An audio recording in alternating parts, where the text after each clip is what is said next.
Immediately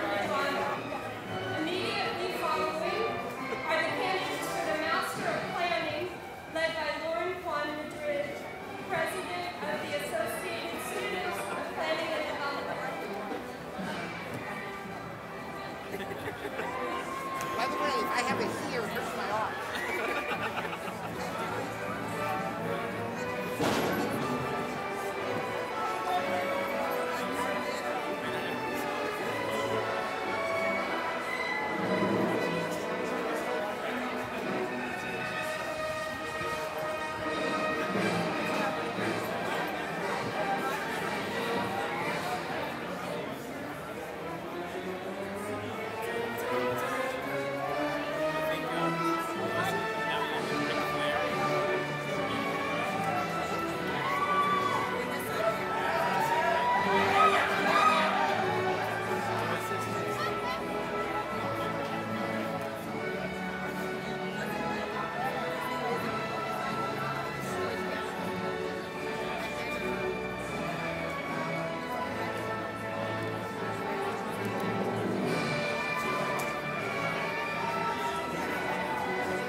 Hey guys, this is the Policy and Planning ceremony, second ceremony, Policy and Planning at USC on the 14th.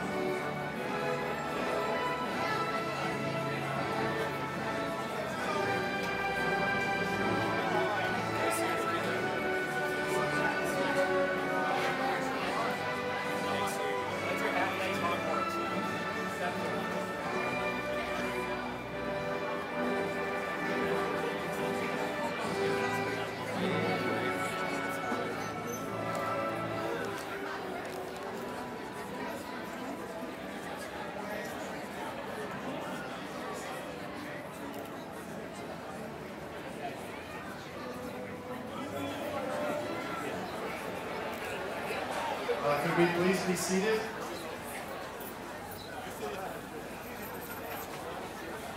On behalf of the USC School of Policy, Planning, and Development, I welcome each and every one of you to our graduation ceremony for the class of 2010.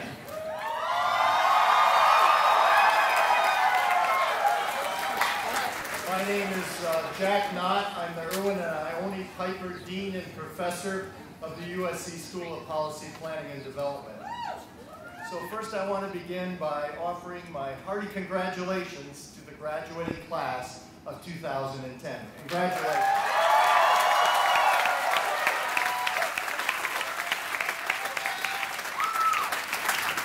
It is my great pleasure to be here on this momentous occasion and to celebrate this important milestone in your lives.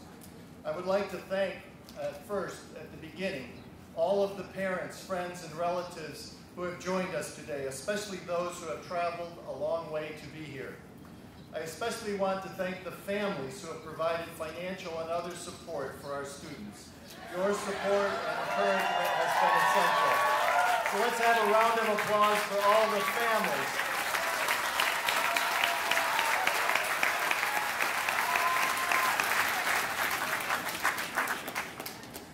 I would also like to thank the faculty and staff who have worked hard and dedicated themselves to providing you with the best education. Please join me in thanking the faculty and staff.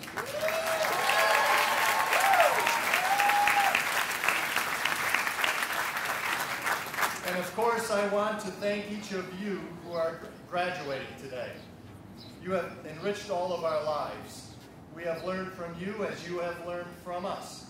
You have brought energy, ideas, and hope for the future, not only for your own personal future, but for the future of our society. Each of you has so much to be proud of. You are graduating from one of the best research universities in the country and the world. And you should also be very proud of graduating from SPPD. This past year, we celebrated our school's 80th anniversary. We opened our doors in 1929. The school's founding was truly groundbreaking for the fields of public administration and urban planning.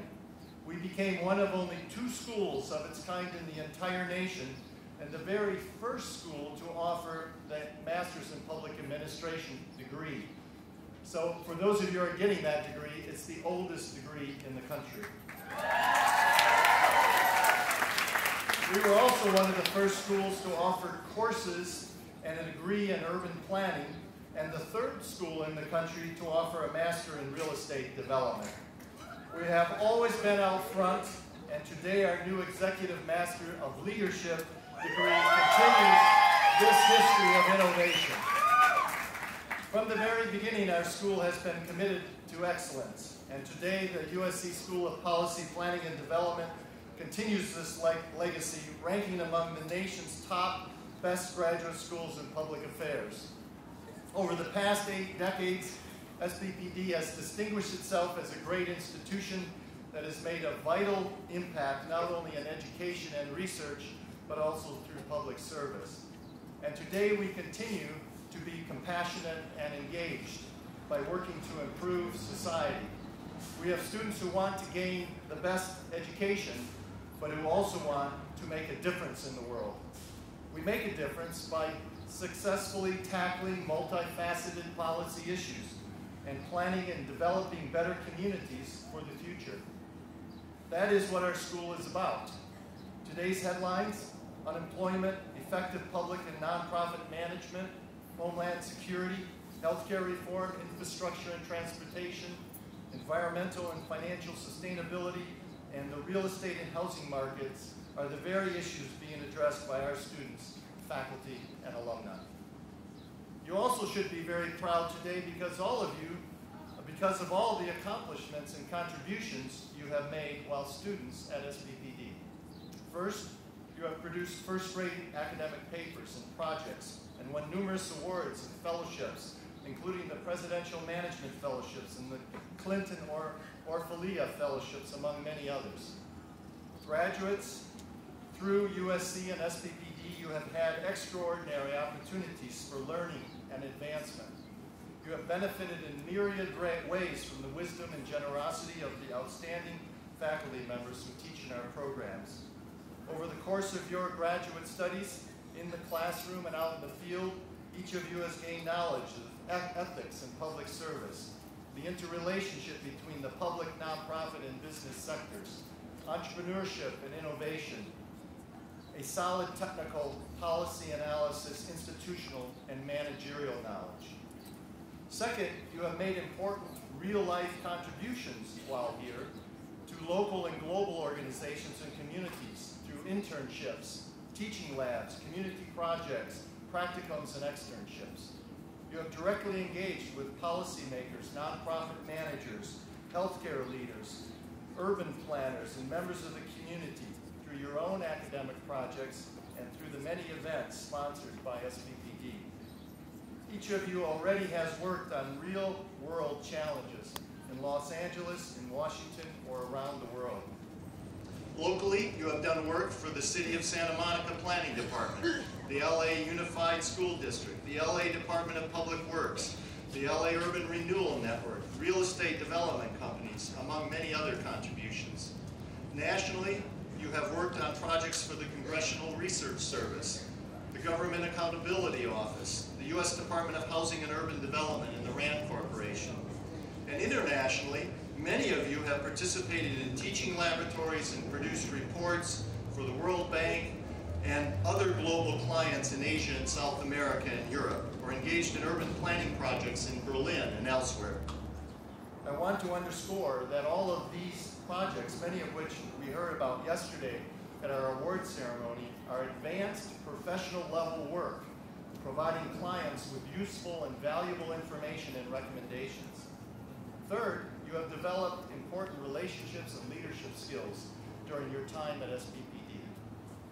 We take great pride in our school's strong strength of community, and through your vibrant energy, active engagement, and professional community involvement, you have contributed significantly to the life of our school. You have organized important panel discussions on topics from leadership to minority healthcare disparities. You have collaborated to launch SPPD's first ever student-run academic journal, which features articles written by students from each of the primary degree areas. In short, You have advanced the mission of our school by serving as outstanding contributors to our respective academic fields and as important ambassadors and contributors to the community. Now the moment has arrived for you to leave us and make your way through the new and exciting professional challenges and opportunities that lie ahead. Today you will graduate and become USC alumni.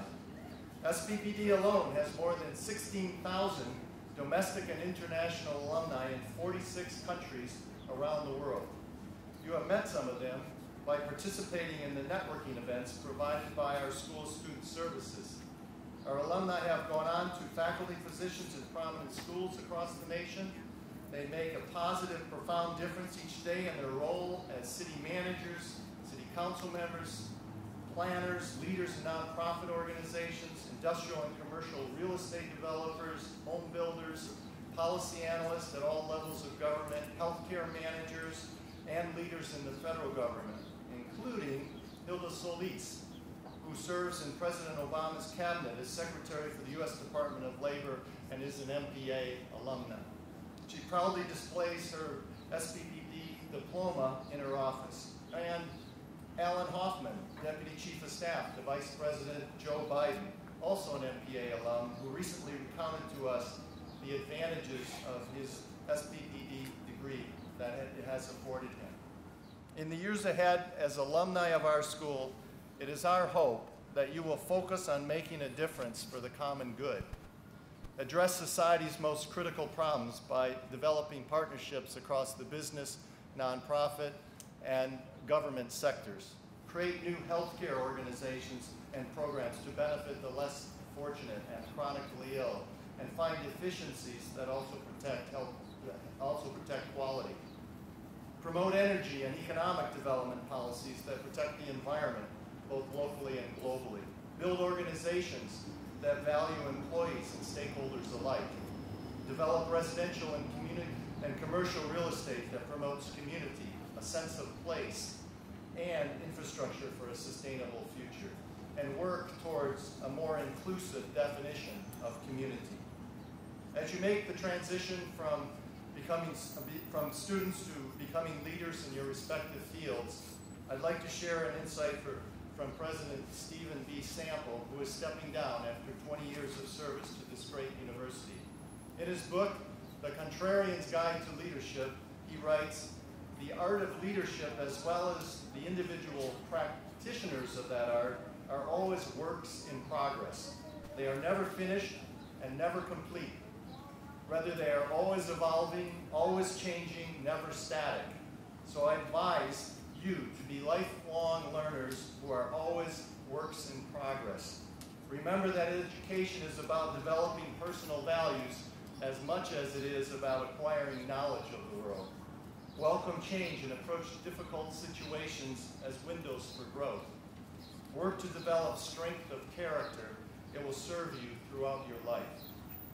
Those of us who are here today to commend your accomplishments as students hope that you will maintain strong ties to USC and SPPD as you move forward in life as alumni and members of the Trojan family, which, as you know, is one of the most powerful and engaged university networks in the world.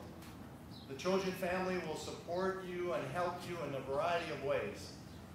The Trojan family is formed through a common background, but it grows through the commitment of its members one to another. There will be many occasions for you to give back to the university and to our school through time spent as volunteers or career mentors, through internships, and hopefully as future employers who will employ some of our future students, through joining our school's Athenian Society, which is our premier giving society that financially supports the school, or through attending our annual Guardian Awards dinner honoring our alumni, and I hope some of you will be honored in that way in the future as well. We look forward to a continuing relationship with you, and as new students join our program in the future, they will look to you, the recent alumni, for inspiration and support. And you graduates are tomorrow's leaders. You have studied at SPPD in order to make an impact on your chosen field and to help shape the world for the better. I'm sure you will agree that now more than ever before, It is vital to find solutions to society's biggest challenges and to develop exciting new opportunities for the future. This is fundamentally what your education at SPPD has prepared you to achieve. So let me offer my congratulations once again. I wish you the very best in your future endeavors and look forward to learning of all your wonderful accomplishments. Thank you very much.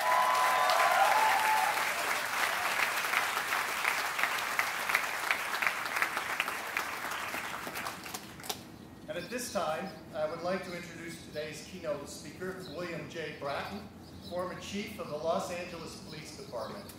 Throughout his distinguished career in law enforcement, Mr. Bratton is someone who has truly exemplified SPPD's mission of improving the quality of life for people and their communities. He is widely regarded as one of the top law enforcement experts and practitioners in the world. Mr. Bratton began his career as a police officer in 1970 with the Boston Police Department. He quickly rose through the ranks to become superintendent in less than 10 years. He went on to serve as police commissioner for Boston and later was appointed New York commissioner by Mayor Rudy Giuliani before entering into private sector consulting. In 2002, LA Mayor Jim Hahn appointed him chief of the LAPD, a position he has held for 7 years until just recently stepping down last fall to become CEO of Integrity Security Consulting in New York.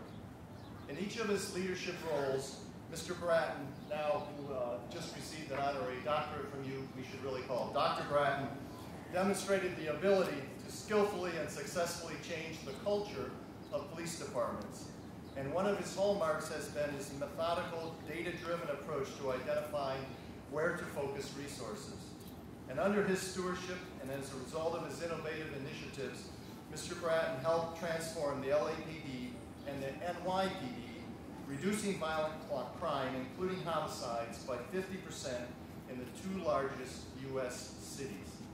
He has shaped the thinking and practice of police organizations across the country and internationally and changed the way that societies understand the role of police in reducing crime and improving communities. In addition, I nominated Mr. Bratton as an honorary doctorate degree at USC, which he was awarded earlier this morning at the university-wide commencement ceremony. Indeed, Mr. Bratton and SPPD share a common passion for public service, and so it is altogether fitting that he is here today to address our school's graduating class. Ladies and gentlemen, please welcome Bill Bratton.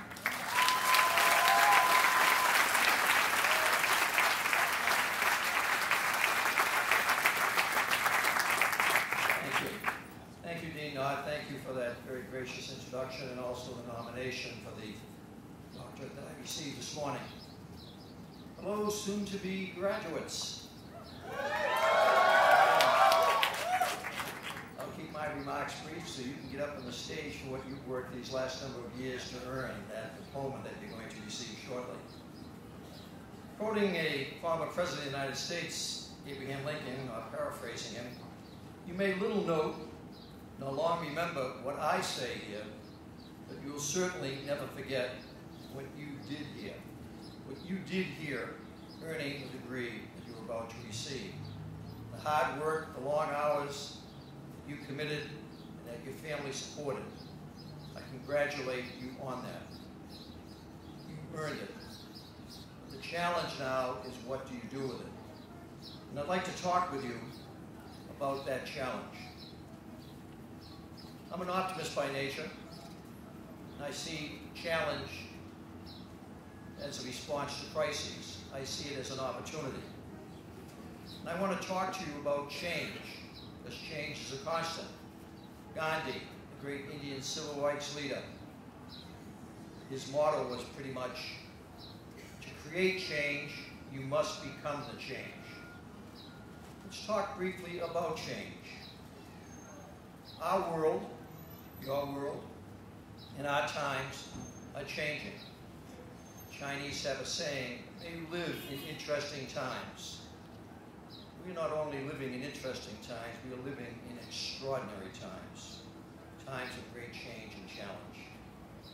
In our world, change is inevitable. But you have the power you have the gift.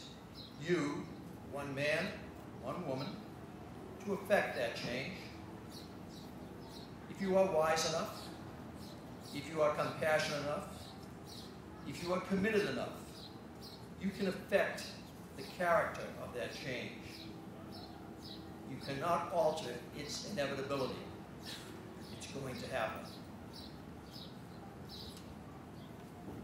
1970, a time of extraordinary change in our society, long before some of you were born, 2 generations ago, when in some instances, your grandparents or maybe your parents were graduating from the school. I returned from Vietnam at age 23, joined the Boston Police Department. It had been a decade in the 60s, and now continuing into the 70s, of unparalleled change and turmoil in our country. In some respect, it mirrors so much of what we are dealing with today. In the 60s, the civil rights movement. In the 60s, the anti-war movement against the very unpopular Vietnam War. A society struggling with trying to find equality for all of its residents and citizens. Coming back from Vietnam in 1970, returned to a country that in the previous decade had seen a very popular president assassinated, his brother, a presidential candidate, assassinated, the most prominent civil rights leader of our time, if not our history, assassinated. We had seen riots, race riots, that tore our country apart. We were seeing demonstrations for the first time in our history by our college students rebelling against a society they felt was too restrictive and not responsive to all that America was supposed to be. We saw the deaths of 4 young college students at Kent State University. The police world I was entering was going through phenomenal change because society was saying to us, you must change. We want you to be more professional as we, society, try to figure out what to do about racism and poverty in the economy. All the things that were afflicting us at that time. Over the next 40 years, I had the opportunity, growing in my profession, as many of you will now in your profession, grow, learn, lead, some instances follow, but I hope lead. I had the opportunity, along with many other colleagues, to help create change in my profession. To those of you graduating today from the law enforcement profession, a special congratulations to you, particularly certainly to my alma mater, the LAPD, and I would understand there's some of you here.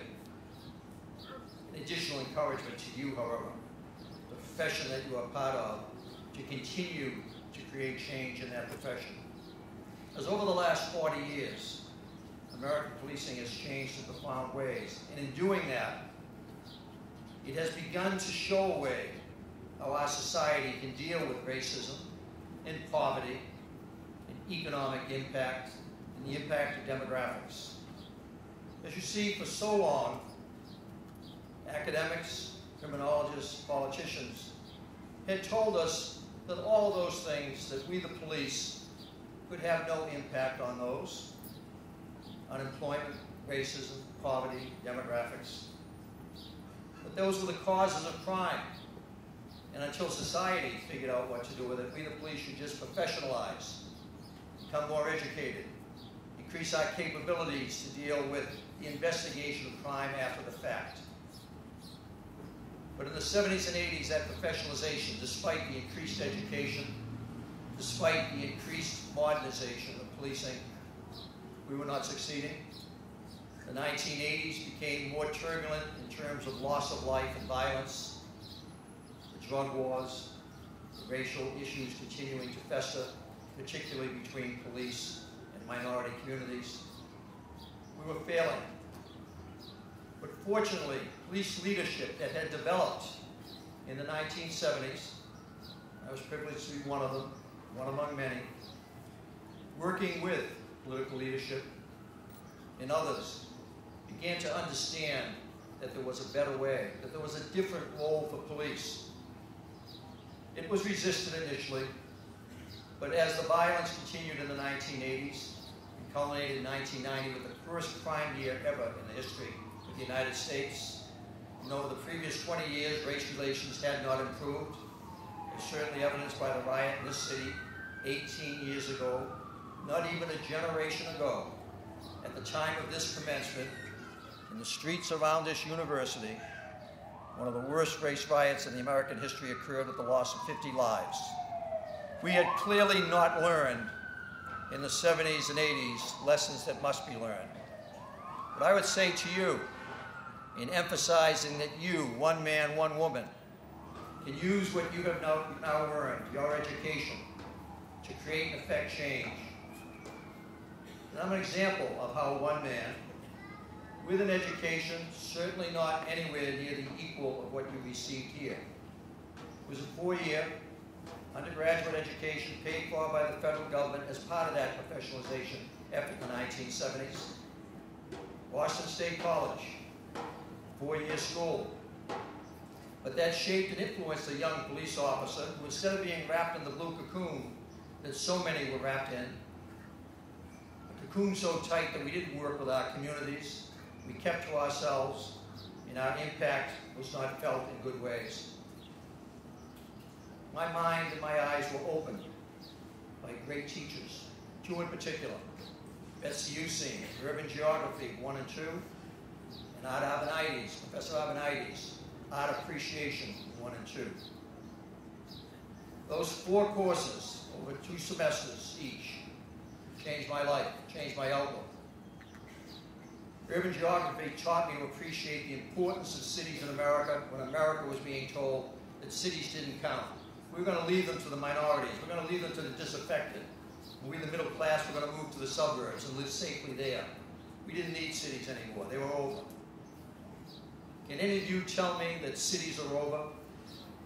Is Los Angeles over? Is New York over? Is Chicago over? They are not. They are the engines that drive our society. I also learned from Mr. Abenides the importance of looking beyond what you see. There's certain art that I don't like. I look at it, it has no meaning to me. But he taught me to see behind what the image was in front of me. What was the artist thinking? What was going on in society at that time? What was happening in the world? What was the artist reflecting about what was happening in that world? And that taught me as a young police officer that when I saw a young black man, or a young Latino, or a young gay, to not have the typical police response of that era, to look beyond that person, to see what was motivating, what was their life like, what were their life experiences like. So over time, that exposure that I received and many of my contemporaries allowed us as American police leaders, as we moved up through the ranks of American policing in the 70s and 80s, as we, along with the rest of the country, were frustrated with how police were being used and how ineffective we were and crime was increasing, we began to change. Our minds had been opened, we had been enlightened. And what was the change that we led that has today led to America's cities being the safest in many instances that they have been in the last 50 to 60 years? New York, Los Angeles, Chicago, Boston. Crime rates and death rates much less than they were. Beginning improvement in race relations with our police and our minority communities. But we have to be very mindful in this 21st century, the new racial segregation, the new racial profiling, dealing with our immigrant communities. And I'll point out to you that among the leaders speaking out against that profiling are American police leaders. Because we saw what we did to the minority communities of the 60s, the 70s, and 80s with inappropriate police practices. And we began to change them in the 90s. We began to lead, we began to change. So that today in Los Angeles, the relationship between its police department and its minority community has improved, and improved dramatically. A corner has been turned. Change is continuing. In the 90s, we understood, police leaders, that we could, in fact, have impact on crime. we understood that poverty, racism, demographics were influences on crime, not the causes. The cause of crime was human behavior. And in our democracy, the police were charged with being the authorized entity to affect that human behavior.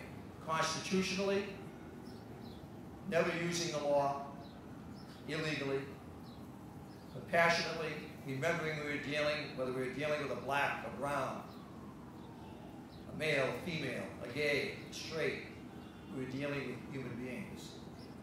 We came to understand that we also needed to police consistently, not policing differently in a poor neighborhood and a rich neighborhood. We understood the importance of police to creating effectively a cutting edge in improving many ills that were affecting American society.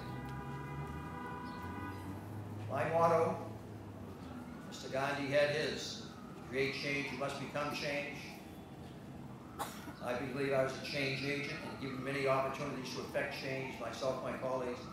My motto became quite simply that cops count, police matter.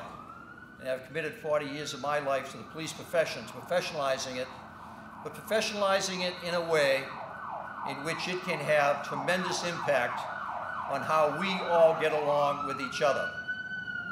If we can keep our city safe for white, black, brown, yellow, red, if we can all get along, then we, getting along together, can face the other major issues of our century, the 21st century. The challenge I create for you, as you leave this tent today with that diploma in hand, is to understand that you are one of many here today, but ultimately you create your own destiny. You create your own impact. You have been prepared better than most because of the extraordinary education that this institution provides for you. Don't squander what you have earned, what has been given to you. You can make a difference.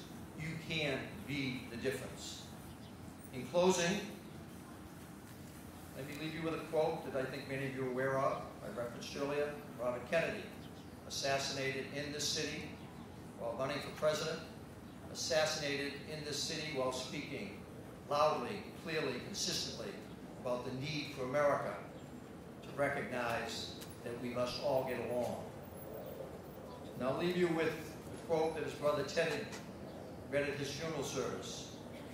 Some men see things as they are and say, why?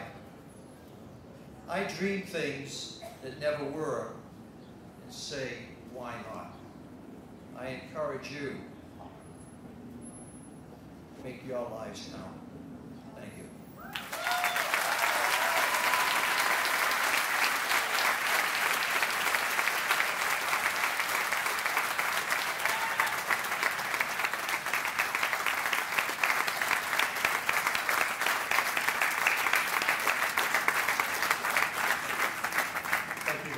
Phil. Our first student speaker, Dr. Meredith Craig, right on, is receiving the Doctor of Philosophy and Policy Planning and Development today. Her research and teaching interests include planning history, planning theory, urban design, community and international development, and graphic communication and qualitative methods. Her dissertation is entitled The Rhetoric of Representation, Planning Los Angeles Civic Space 1909 to 2009. And her dissertation was chaired by Tridith Banerjee. It examines the images created by planners for a government center in Los Angeles and what that can tell us about the profession and the production of civic space in the United States during the 20th century. She was recently recognized as USC's Academic Honors Convocation for receiving USC's Outstanding Teaching Assistant Award. This award is the highest teaching award presented to a graduate student and recognizes Meredith's aptitude for an academic career. Her immediate plans after graduation are to teach and to work on Los Angeles' first citywide survey of historic resources. Meredith holds a bachelor's degree in Spanish literature from the University of California, Santa Cruz, a Master of Planning from USC School of Policy, Planning and Development, and a graduate certificate in Visual Studies from USC. Welcome, Meredith, please.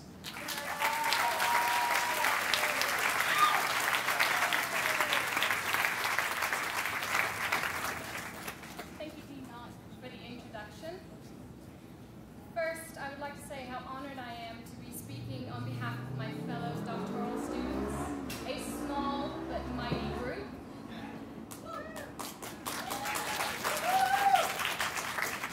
I imagine that, like me, they're quite surprised to find themselves standing here after so many years of writing, rewriting, and rewriting.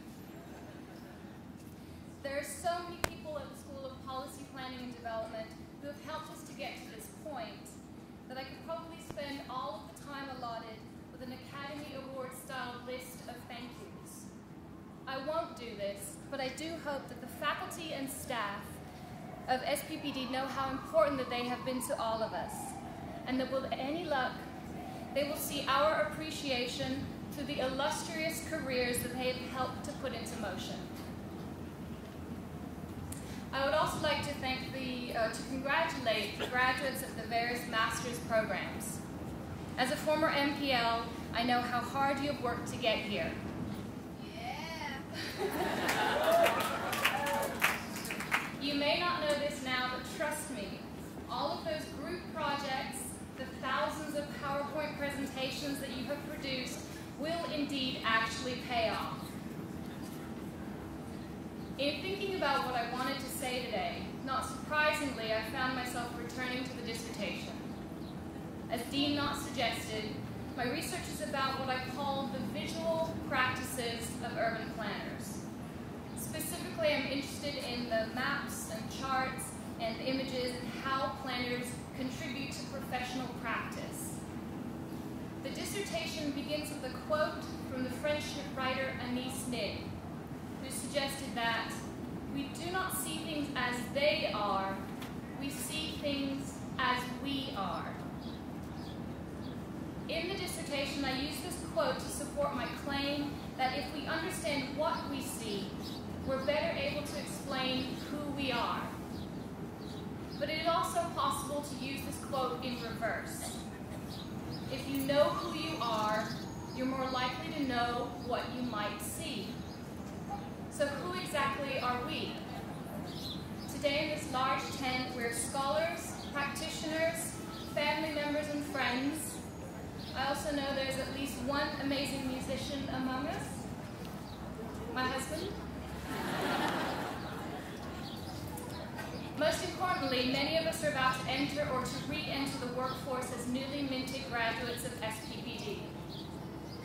Together we've shared classes, lectures, free lunches, papers, projects, and I suspect more than a few late-night study sessions.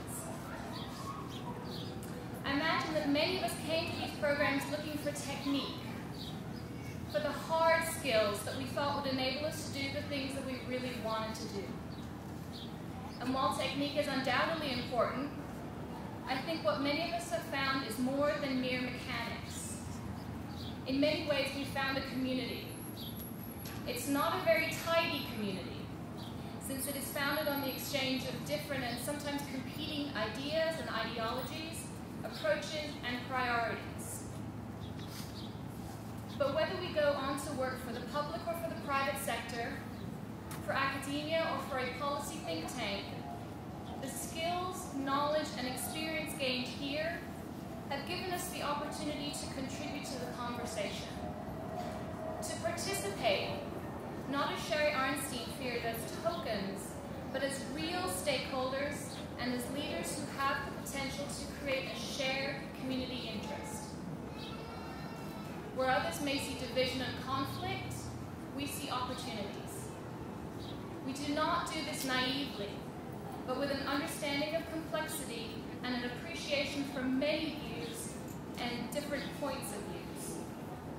For as Aristotle reminds us, it is the mark of an educated mind to be able to entertain a thought without accepting it. In closing, I would like to acknowledge the support support of my husband, who has helped me to polish so many papers that he probably also deserves a degree at this point.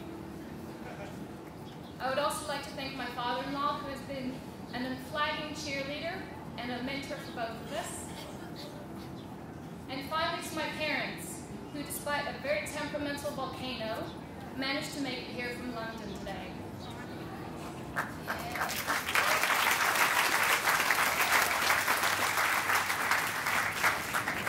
As a child, I was fortunate to have walked with them through many of the cities of Europe. And while I may have been a bit bratty about it at the time, these walks instilled in me a love of learning, a love of history, and most importantly, a love of cities. All three have been a constant source of pleasure, and now I hope a source of actual employment. Thank you, graduates, and fight on.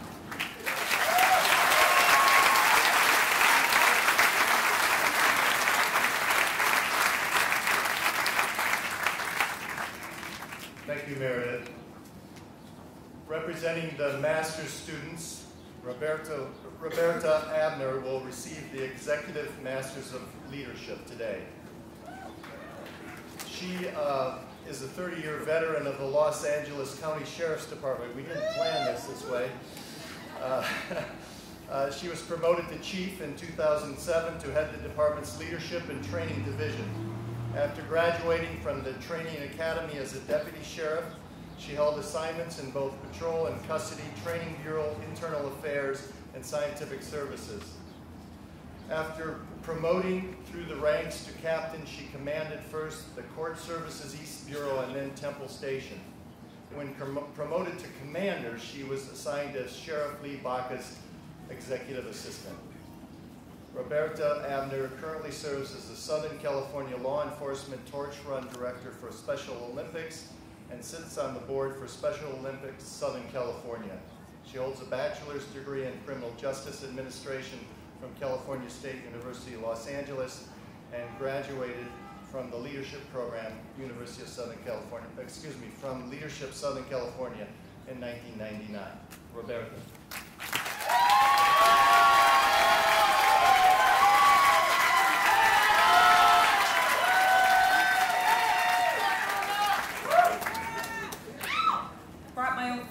With me. Good afternoon, fellow Trojans, my EML cohorts, professors, proud family and friends, and all the USC School of Policy, Planning and Development graduates of 2010. I'm truly humbled and honored to be addressing such an accomplished group of individuals and taking part in this celebration of academic achievement. I must first say that my experience at USC in graduating today from the Executive Master of Leadership program has tremendously enhanced my skill set as a leader. The EML program is comprised of working professionals from all walks of life, different backgrounds, seeking to enhance their leadership capabilities. While it has been a focal point for us in the EML program, leadership has applicability into everyone in society and has become a component of the studies undertaken by all the students graduating today.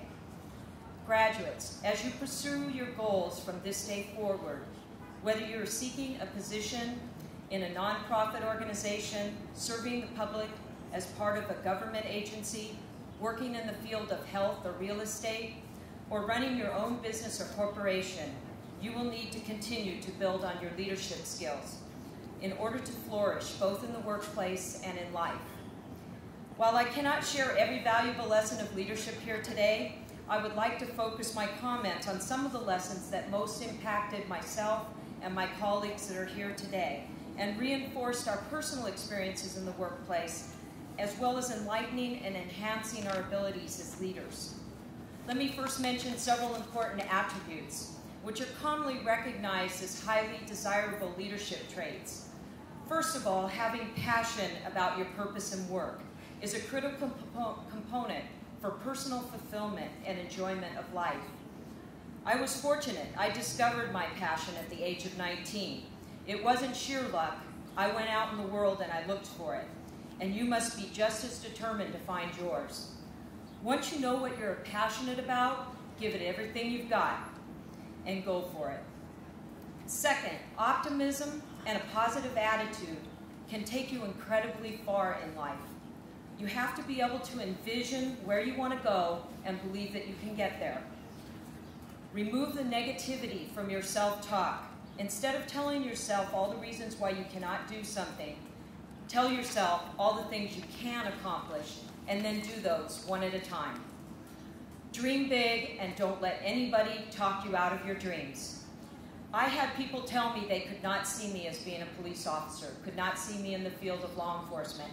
What if I had actually listened to them and walked away from my dreams? What a terrible mistake to give up the job that I love. Lastly, be firmly committed to doing what it takes to accomplish your goals and dreams, and do it with character and principle. This means you must identify every step that will put you closer to your goal, and then do the hard work that's required. Whether it is further education, volunteering as an intern, or getting into the best shape of your life to go through a police academy, there are no shortcuts. You must be dedicated and willing to work for what you want in life. A principled leader does the right thing all the time, no matter if anybody is watching. While these sound like simple suggestions, they have been the most powerful influences in my life and overall success. You should always be setting goals for yourself and keep working towards them even if you don't accomplish them in the time frame that you've set. I constantly set goals for myself, and I would like to share one with you today. It's one of my long-term goals, and that is to stay fit and healthy to live to be 100. Now, before you dismiss this as an unrealistic goal, I want to point out that my parents are both here today, watching me. Like your parents, they've shaped me into the person that I am today, and I'm grateful for their loving support. My mom turns 90 in October, so I think the genetics are working in my favor. I have been a committed public servant for over 30 years. I consider it both a privilege and an honor to serve, and it's something I take very seriously. I am entrusted by the public to uphold the Constitution of the United States. I'm also the proud mother of two fine young adults. My daughter Danielle is a college graduate in marketing, and my son Sean is a deputy patrolling the streets of Santa Clarita.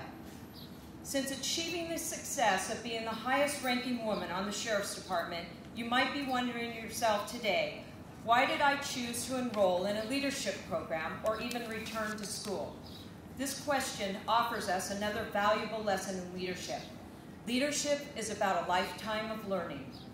Not just what you learn in school, but what you learn about life every day, from your successes as well as your failures. You must be able to learn the valuable lessons taught by your mistakes and failures in order to be better in the future. When you have your biggest disappointments in life, you have to pick yourself up and determine how you're going to make the most of the situation. It has often been said that your true character is revealed by how you respond during difficult times. You must practice leadership skills on a daily basis in order to improve, and part of that improvement is reflecting upon what you have learned. You don't just take a leadership class or a course and emerge as a leader. Leadership requires that you get to know yourself and that you are able to admit your mistakes. Don't be afraid to make mistakes. They may take you to the solution that you are seeking. You should also seek to determine what people think of you as a leader. It will often be different than what you think of yourself. In this journey of discovery, I learned that I needed to allow people to know me better because there were times that they were intimidated by my quiet and serious demeanor. Once I realized this, I worked on sharing more of my personal thoughts and core values with people. Guess what? It improved my skill set as a leader. It will take some work and willingness on your part to find out what others think about your leadership style. One of my esteemed EML colleagues stated that leadership will always be a people-oriented endeavor. Are you engaging in meaningful conversations with other people? Are you speaking to people from your heart? Are you allowing people to get to know you? Are you engaged and listening? Make it a point to stop yourself from multitasking, when you're having a conversation with a subordinate, a coworker, a friend. Stop typing on the computer, taking phone calls, or texting, and give people your full attention. People will be drawn to your friendly demeanor and warmth, rather than feeling you're only partly engaged in the moment. Another aha moment for me was the concept of seizing the opportunity for a coachable moment, as shared by Dr. Bob Myrtle. As a leader, I was missing opportunities to coach people for future challenges, but now I actively look for those moments. It's amazing what you can see when you actually focus on looking for it. In order to be a leader, you must be able to turn around and see that people are following you. You won't be able to find people behind you if you aren't providing them feedback and positive reinforcement. Your ability to lead does not come from a position of authority. It comes from the environment you create. As Dr. Chet Newland so eloquently stated, successful people get help and give help, and they're able to do that because they have self-confidence and humility. Also noted by author Jim Collins, the yin and yang of level 5 leadership is personal humility and professional will. Being a humble servant with an unwavering resolve to do whatever it takes to achieve the best is an excellent combination for success. As a leader, your success depends on enlisting the help of others, as leadership does not require you to be an authority on every subject. According to an article from the Harvard Business Review titled, "Changing the Way We Change," leading from a different place means resisting the temptation to provide the answers, as the more powerful and creative solutions come from the ranks. As a leader and team builder, it is important to look out the window to give credit instead of looking in the mirror. As we learned during our time together, leaders celebrate successes, both their own and those of others. Leaders also take risks and are change agents. As a leader, if you aren't operating out of your comfort zone on a regular basis, you're not tapping into your potential. I would like to share one of my personal experiences of operating outside my comfort zone, because it will apply to some of you, and hopefully you'll feel inspired to overcome your discomfort. I grew up very shy and quiet and had no desire to be the center of attention. I realized about 15 years into my career that I needed to step further out of my comfort zone and work on my public speaking skills. Trust me, it was stressful. But if I did not take those steps, I would have limited my ability to lead others, and I'd be effective in my responsibilities. There's a reason why the professors require team presentations during class. In order to be successful in your pursuits, you need to be able to articulate your ideas and visions to others. As adamantly presented to all of us by Dr. Richard Callahan, leaders bring clarity, and they are relentless about clarity. Such clarity requires the ability to communicate your thoughts to others. My boss, Sheriff Lee Baca, has often told his executive team that we are expected to be preachers of leadership.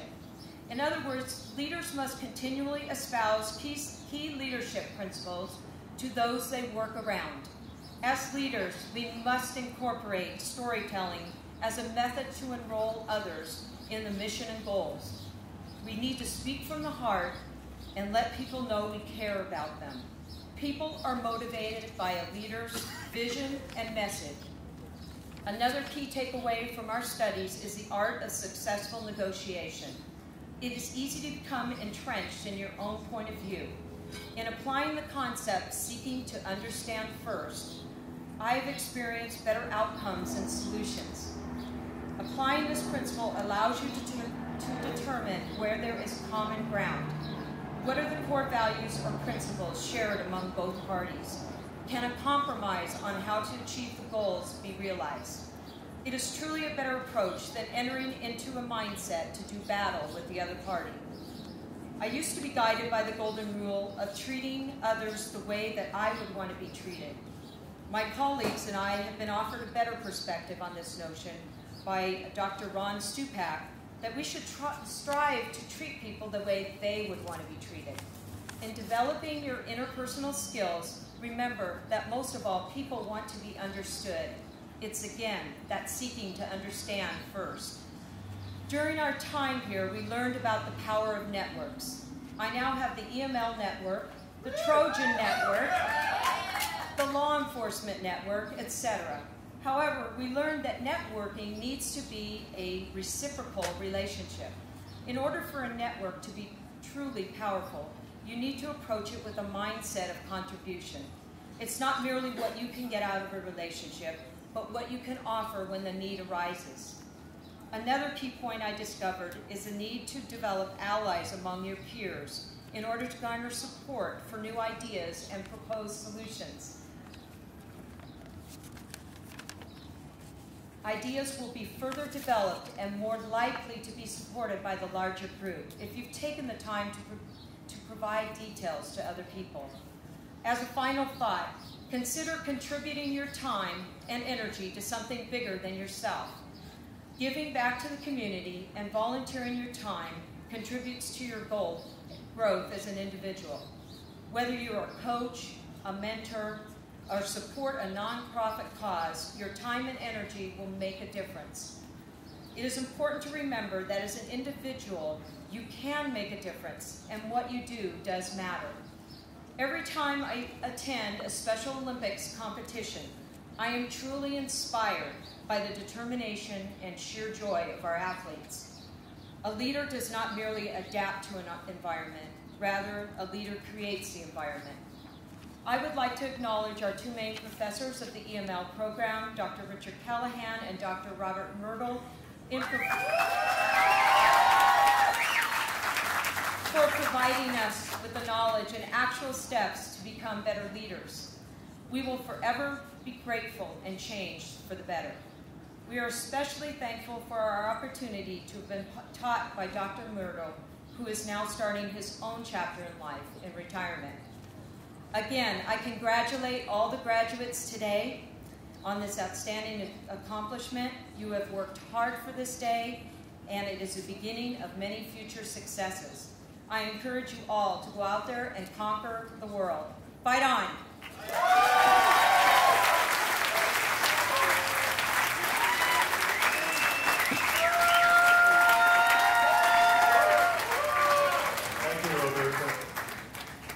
Yesterday we had an awards ceremony in which we honored those students who had achieved academic excellence.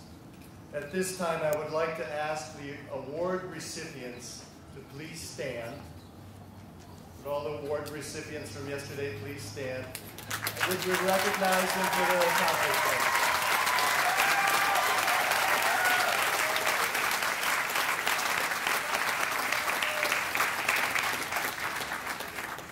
Now is the time to recognize the hard work of each and every one of the graduates. We will now call up each student individually and hand out diploma covers. Diplomas will be in the mail. They arrive in about 4 to 6 weeks. We will begin with the Doctor of Philosophy candidates and Doctor of Policy Planning and Development candidates who will be hooded by their dissertation chairs. Then follow with handing diploma covers to the master's candidates. Professor Tridit Banerjee, will you please come to the podium at this time?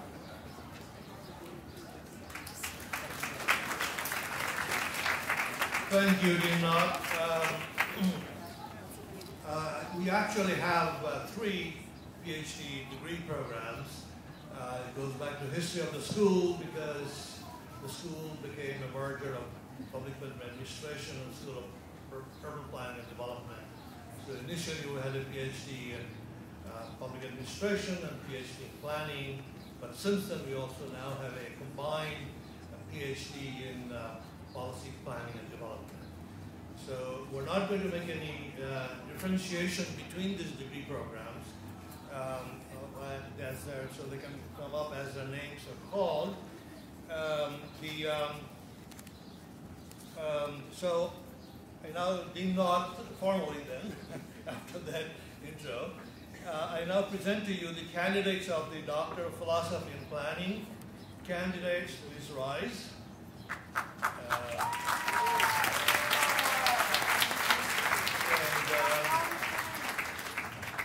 Ladies and gentlemen, we will begin with the hooting of each doctoral candidate. graduate, sorry. During the ceremony, the student's dissertation chair would present the hood, a symbol of doctoral degrees.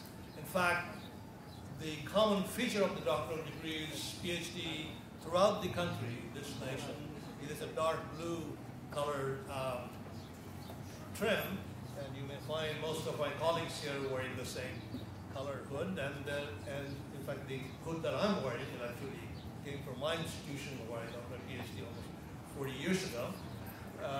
So as the student's name, graduate's name is called, the chair of the dissertation committee will step forward, and then the graduate will present the hood to the committee chair, and the committee chair will formally come, and then we'll shake hands. Okay. Allison Jennifer Linder, Chair, Genevieve Giuliano. Dissertation title, Linking Participation, Program Design and Outcomes, Voluntary Air Quality Programs at the Ports of Los Angeles and Long Beach.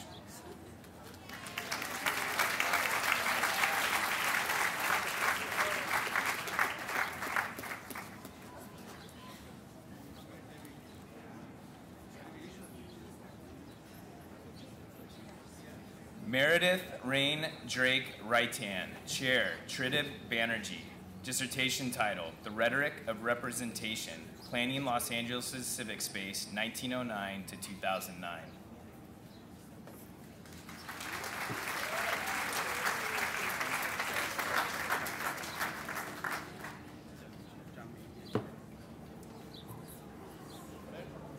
Songhee Min, Chair, Dow Myers. The linkage between recent immigrant workers and the domestic migration of native and settled immigrant workers in the United States in 4 immigrant gateway states in 2006 and 2008.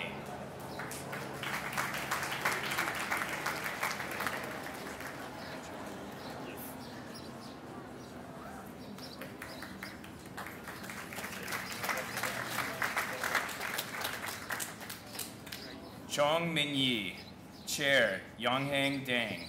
Dissertation title, Housing Consumption, Based Asset Pricing and Residential Mortgage Default Risk.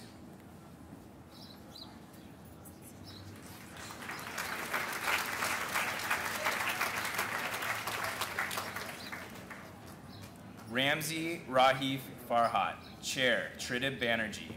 Beyond Regulation, Special Improvement Districts, Design Review, and Placemaking in New Jersey.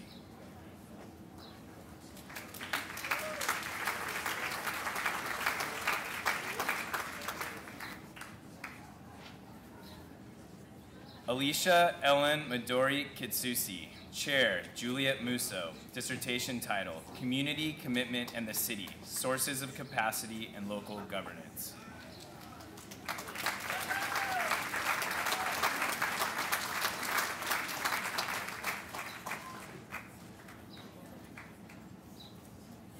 In Wong, Chair, Elizabeth Grady. Dissertation title, Recent Experience in the Utilization of Private Finance for American Toll Road Development.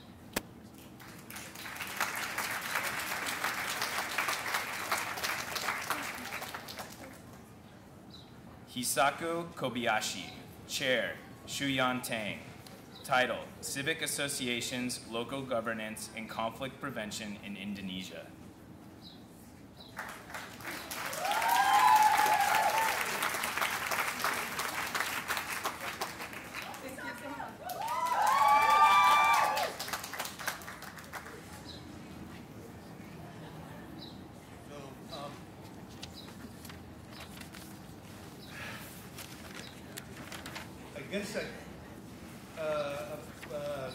Rich Callahan, right? Professor Callahan, would you please the podium?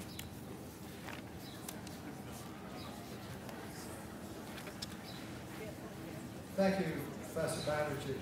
I'm here for the presentation of the DPDS and DPPD graduates. Dean Knott, I now present to you the candidates for the Doctor of Planning and Development Studies and the Doctor of Policy Planning and Development. Frederick Anthony Steinman, Chair, Chester Newland. Project, the twilight of the local redevelopment era, the past, present, and future of urban revitalization and urban economic development in Nevada and California.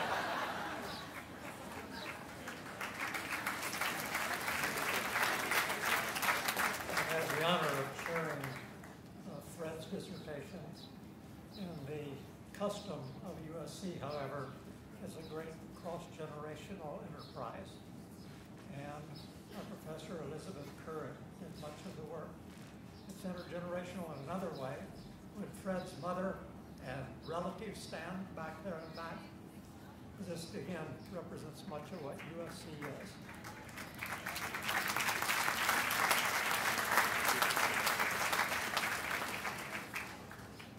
Matthew Wheeler, Chair, Chester Newland, Legislative Term Limits in California and the Faces of Change.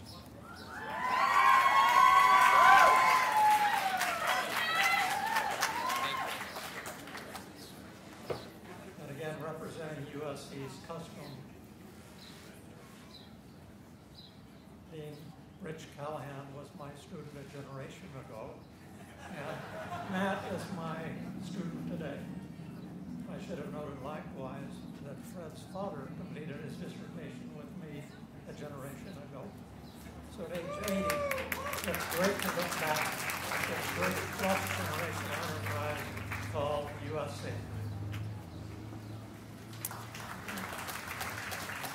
Michael Magro, Chair, Peter Robertson, Project, Credit Union Study, Reviewing Strategies and Their Effect on Performance.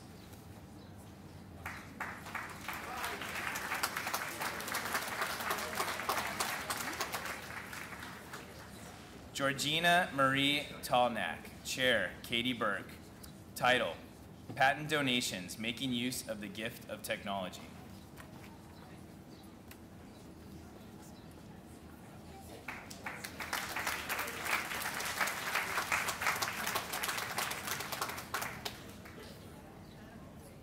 Franklin Augustine, Chair, LaVonna Lewis. Title, Policy Recommendation, a toolkit for using pre-health pipeline programs to produce and prepare future healthcare professionals, diversify the healthcare workforce, and improve the health of our diverse nation.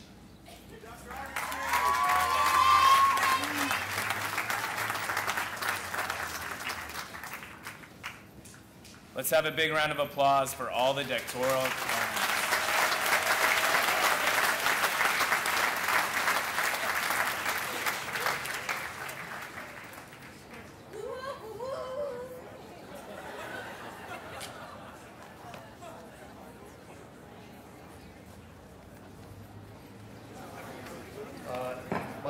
Would you please come to the podium and present the Master of Health Administration degrees? Thank you. Thank you, Dean Knott. I would also like to ask Professor LaVonna Blair Lewis, my immediate predecessor as Director of Graduate Health Programs, to join me in congratulating the students. Dean Knott, we'd like to present the candidates for Master in Health Administration.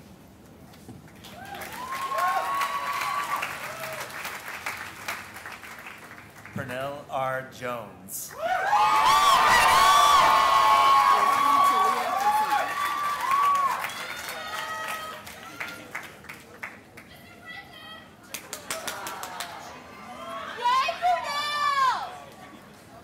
Imani Talia Hassan.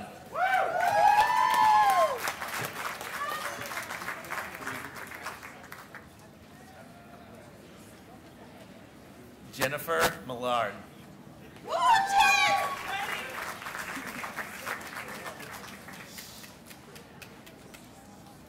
Sam Ellis.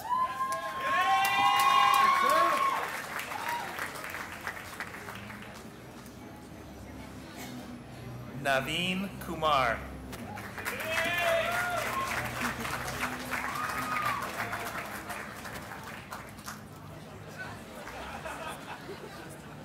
Shivani Vora.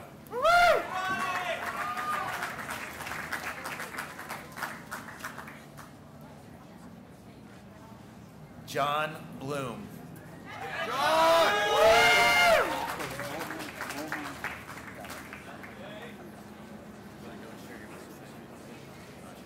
Mohan Kachkal.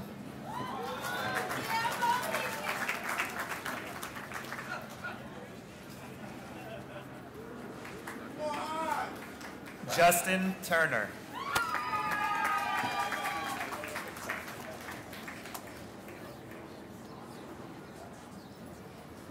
Michael Peter Kellerman.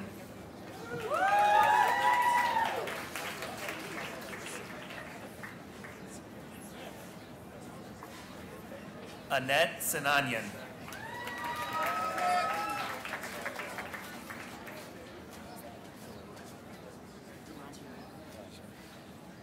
Ellen Galasian.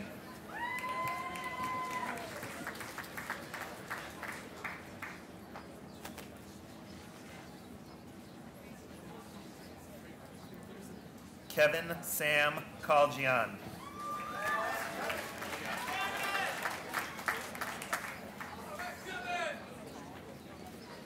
Layla K. Cook.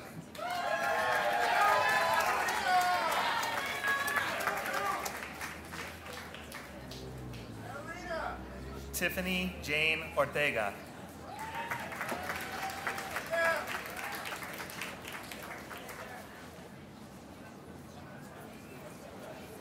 Elizabeth Salazar.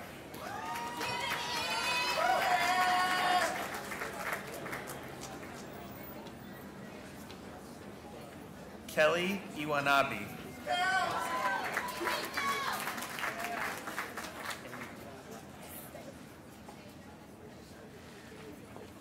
Amy Ian Kung.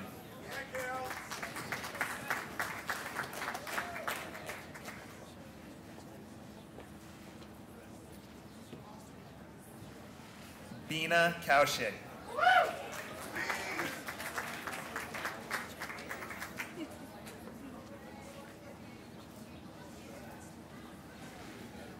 Isha Chakravarti.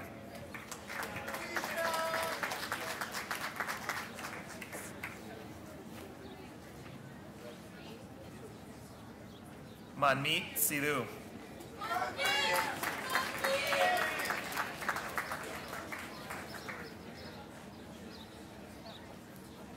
Christine Joanne Tong.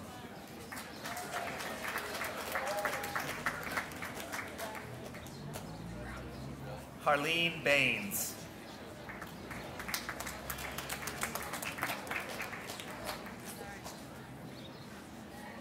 Megan Marie Wiseman.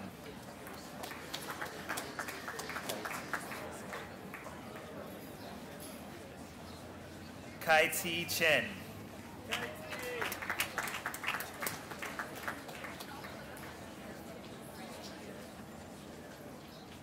Chaling Cao.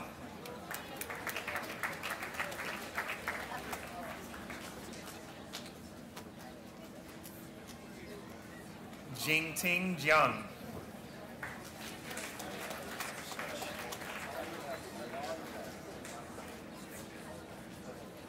So Shun Shu.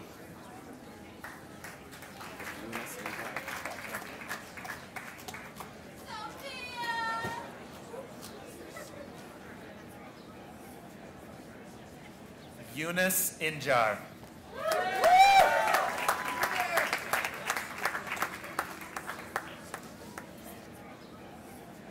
Brian Neiman.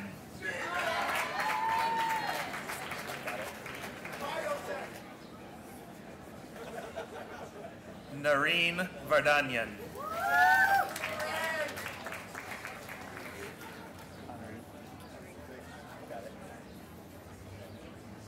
Anariti Kane.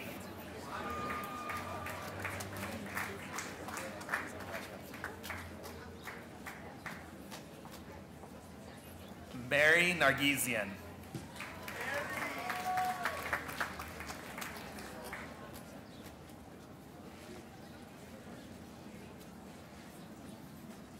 Anna Babujian.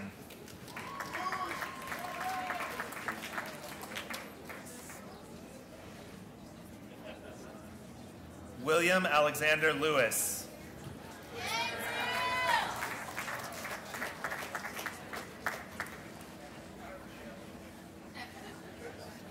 Matthew Isaac Lazari.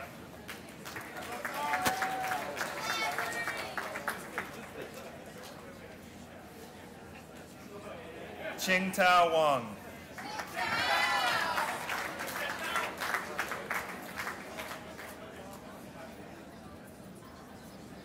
Han Wu.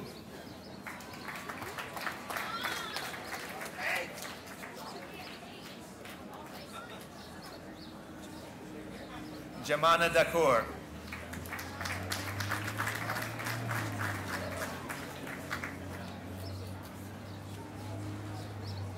Let's give a round of applause to our MHA candidates.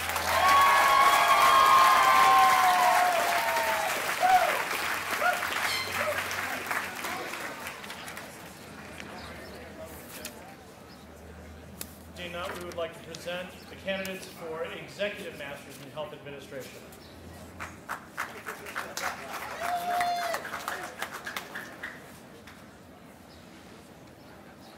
Derek Gibbs.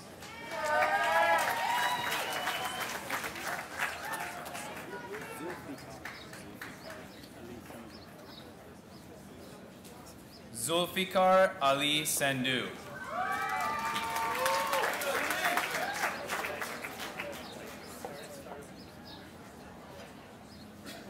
Devya Rajput.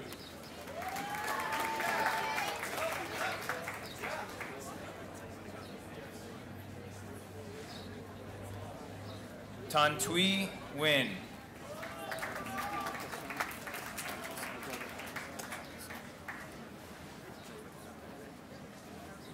Alberto Montoya Alpasan.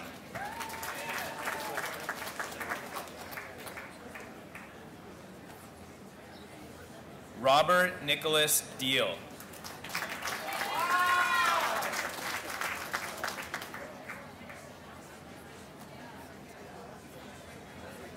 Kenya Dion Mills.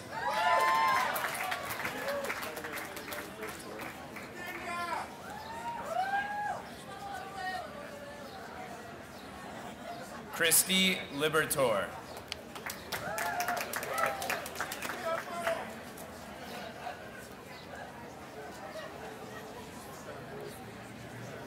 Constance Williams.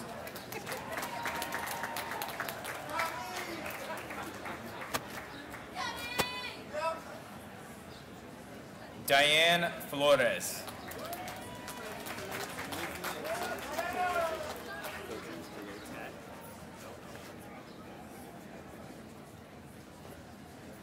Jacqueline Bracey.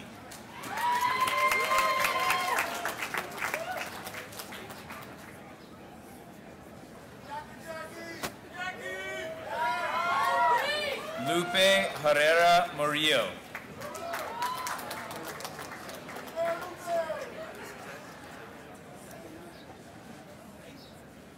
Mario Jaramillo.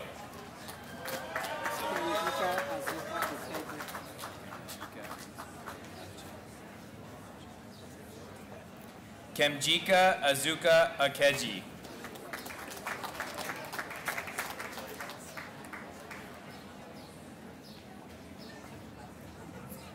Catherine Keenest DiFrancesco.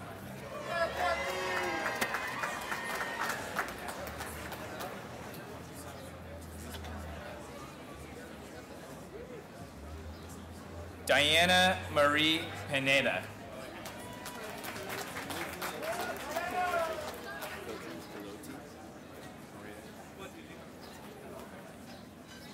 Gloria Yang Coloti.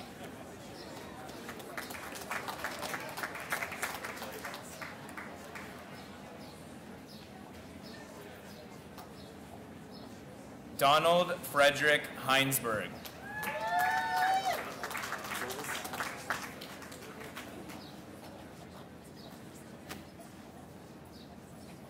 Let's have a big round of applause for all the EMHA graduates.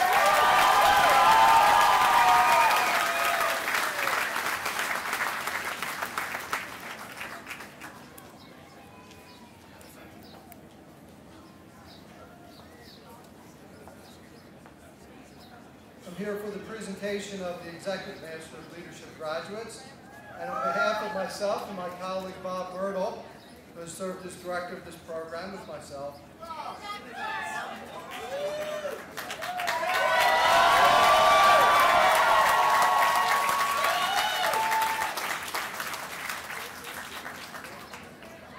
Dean Knott, on behalf of myself and Professor Bob Myrtle, I now present to you the candidates for the Executive Master of Leadership. Roberta Ann Abner.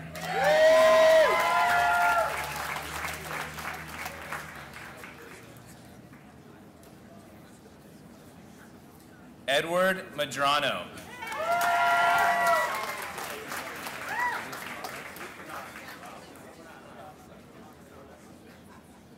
Ricardo Lara.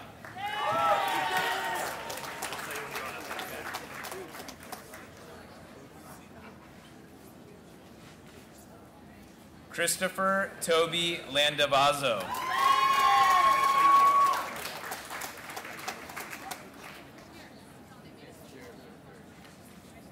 Jonathan Pinto.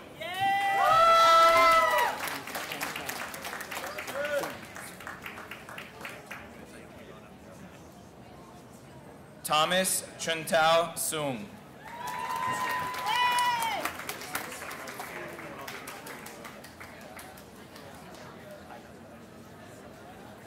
Miriam Beth Jaffe.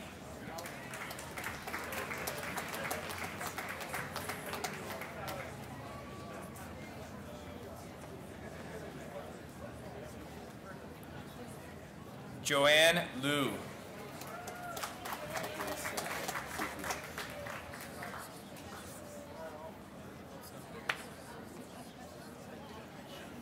Moises Cisneros.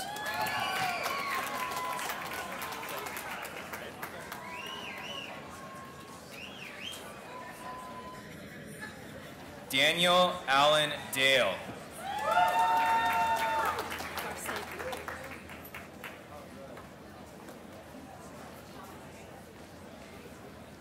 Tallene Helga Parsegian.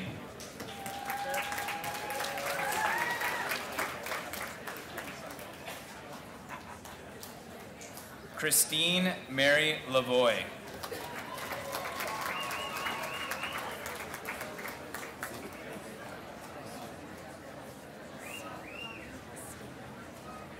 Sue Lai Husting.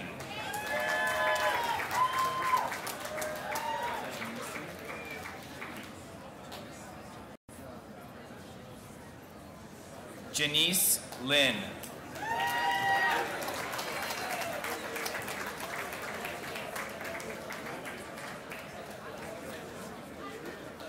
Anita Hayden.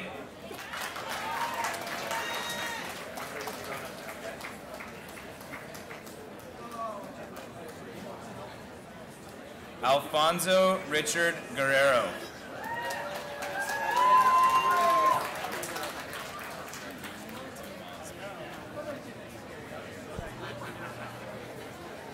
Charlene Dimas Peinado.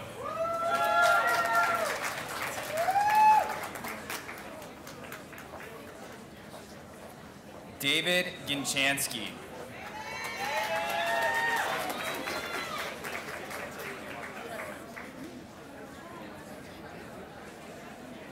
Larry Whithorn.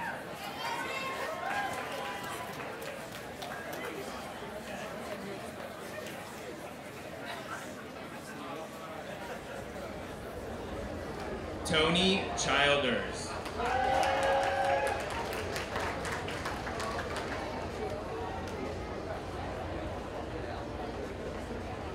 Enrique Garza.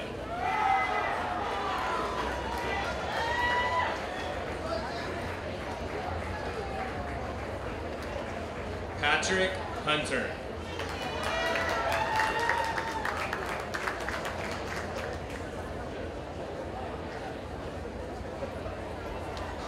Adrian Gonzalez.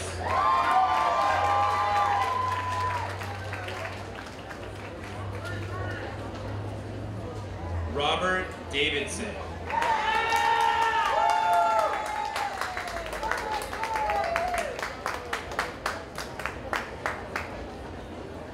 Hugo Ayala.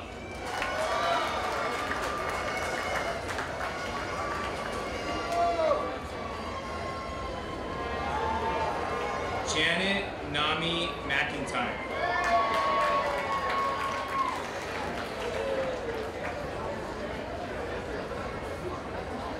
Marco Antonio Ramirez.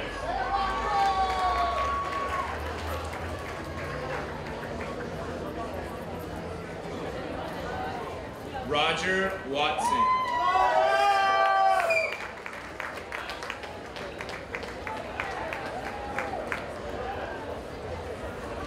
Cecily Denise McAlpine.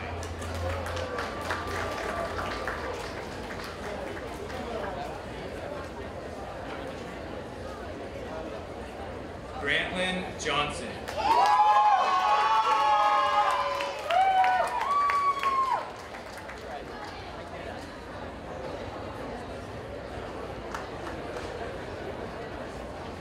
Christopher Leo Casey.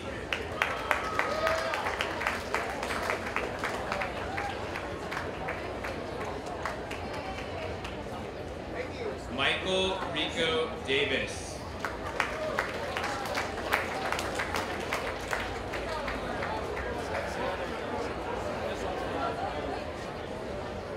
Let's have a big round of applause for all the EML graduates.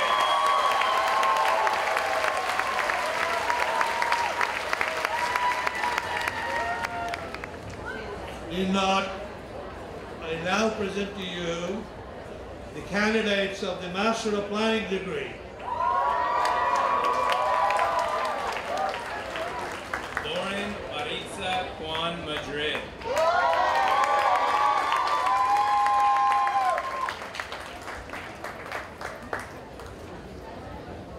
Jennifer Hyojin Choi.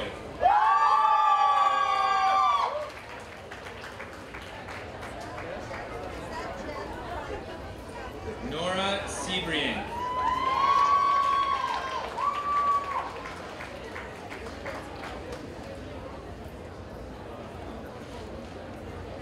Jing Jing. Yeah! I love you! Right here! Ruby Sanders.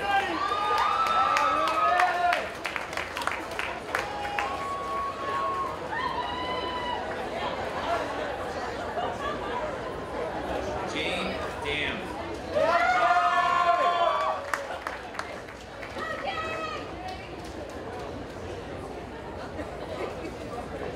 Tushar Ranjan Duda.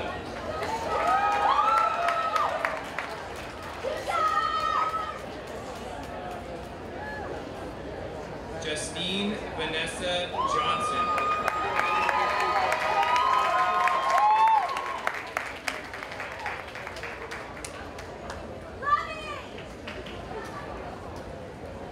Cornelius L. Burke.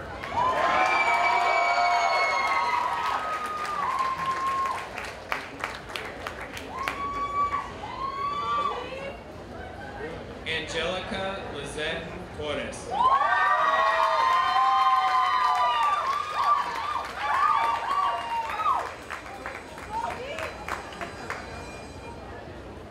Kyle Andrew Reppert.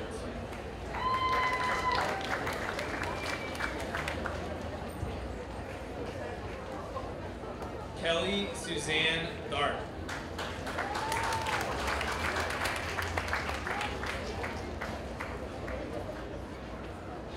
Sarah Elizabeth Tabor.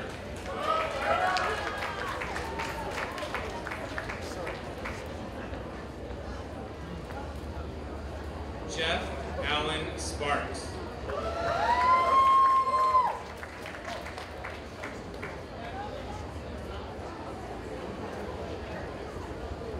Peter Sun.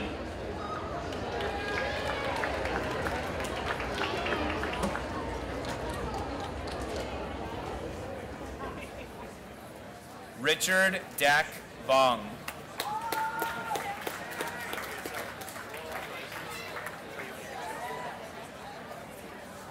Joe Michael Walczek.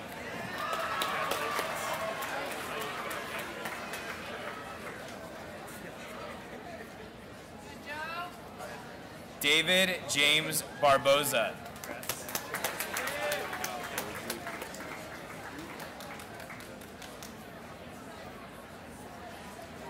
Yoji Kitamura.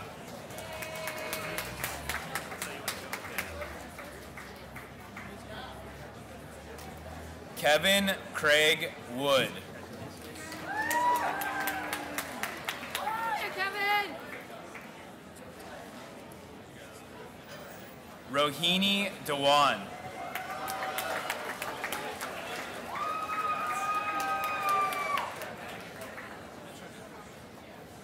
Jennifer Page Longaba.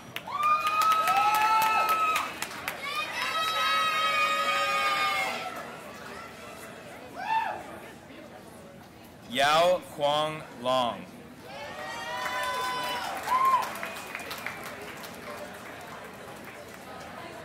Jessica Lynn Payne.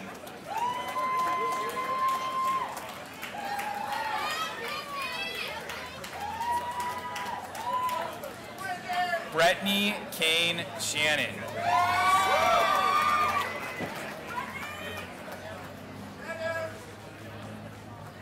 Sarah Molina Pearson.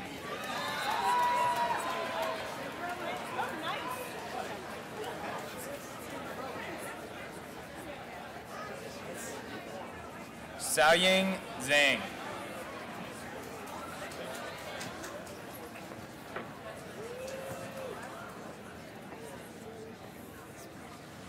Jinjiao Tu.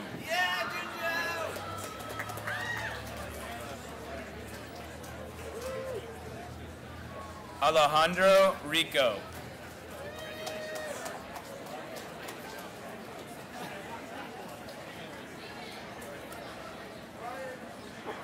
Kyungmi Park.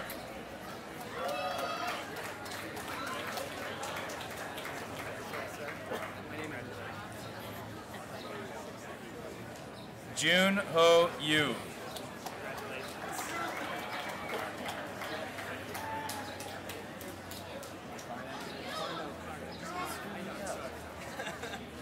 Charlie Carno.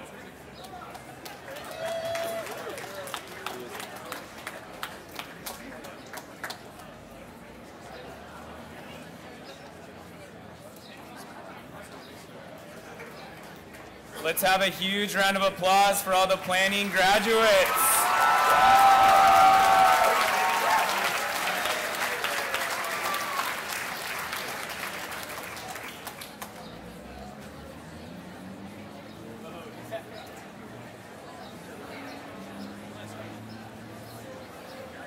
Last year, when the Masters of Public Administration candidates were recruited, Professor Yan Tang was the director of the program, and I'm sure we'd all like to thank him for his leadership. Let's give Dean Knott, I now present to you the candidates for the Master of Public Administration.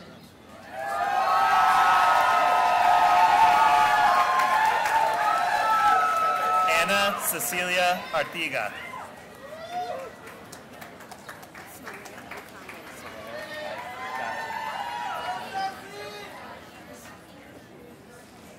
Soler Okayan.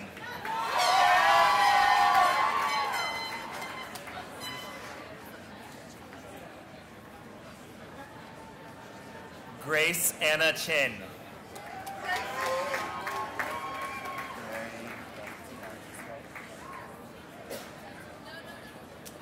Mary Daftian.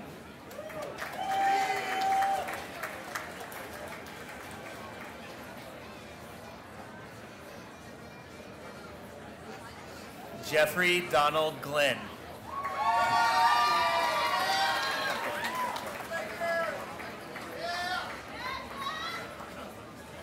Michael Felipe Toe.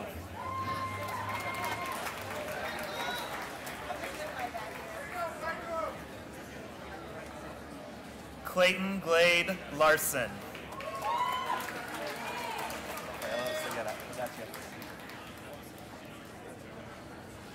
Rafaela Oseguera.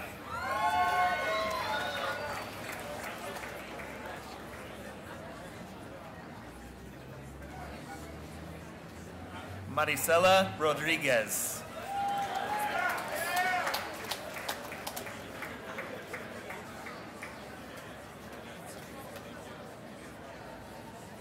Miriam Ochoa.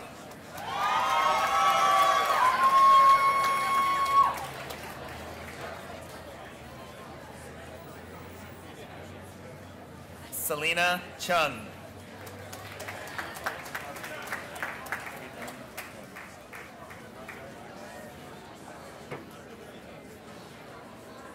Caitlin Kim.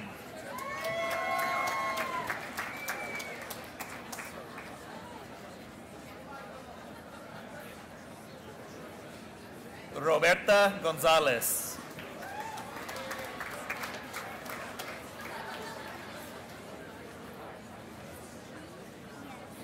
Shin Chin.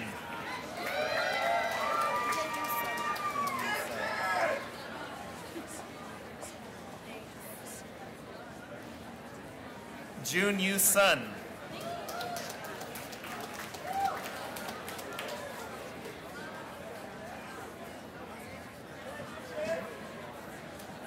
Angelica Lisette Torres.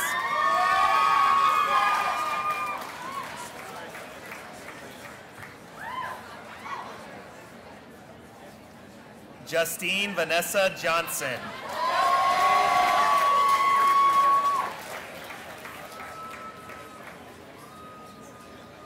Cornelius L. Burke.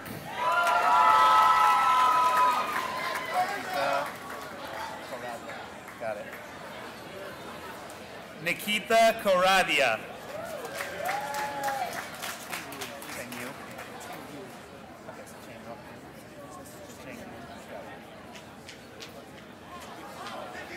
Chang Yun.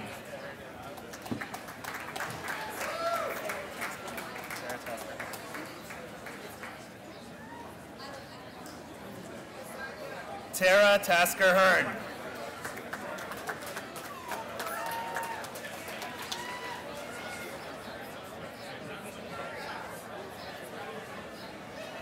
Annabelle Diaz.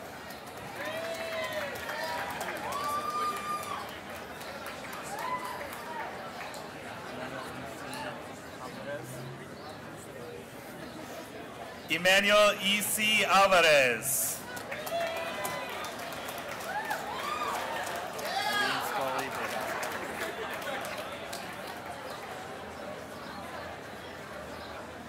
Eileen Scully Brozowski.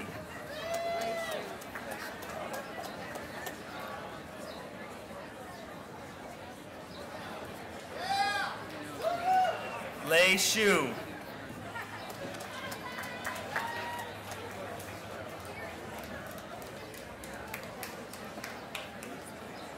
Yu Ni Chan.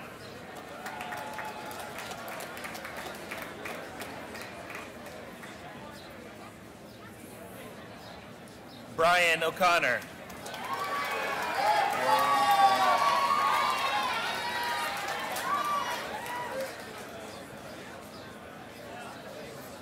Warland D. Kealoha.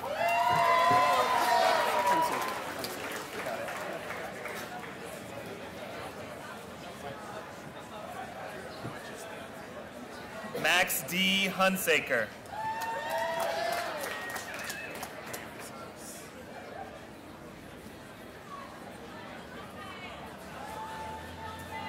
Miriam Christina Arce.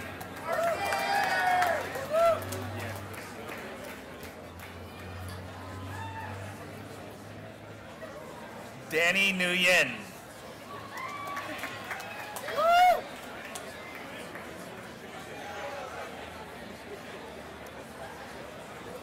Christopher Huang Nguyen.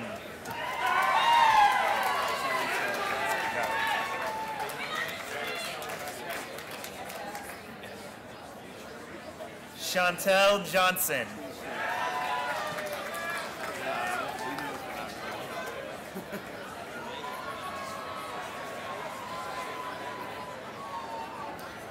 Daniel J. Ward.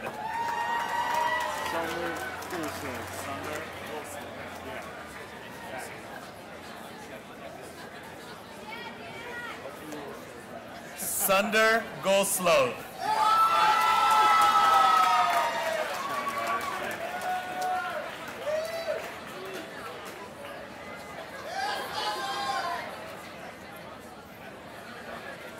Sean Robert Kehoe.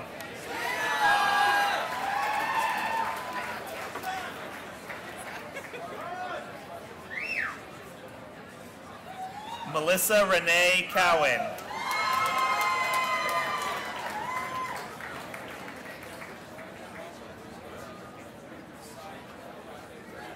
Carly Talia Brown.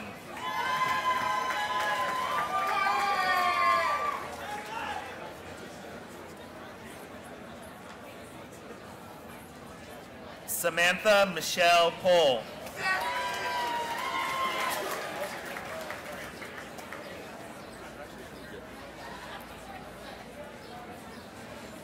Christina Marie Waddell.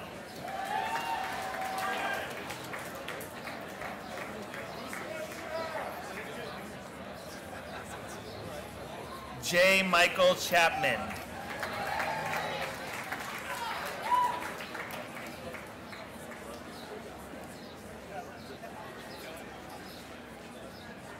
Ramiro Santiago Udeva III.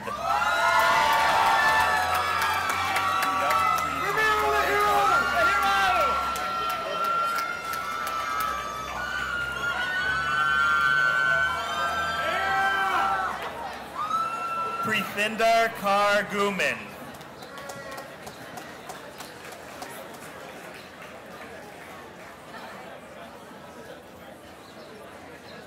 Allison Elise Kanker.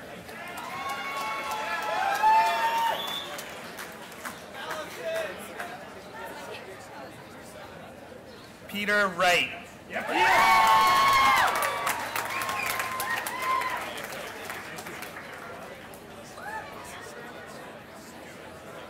Ryan Arba.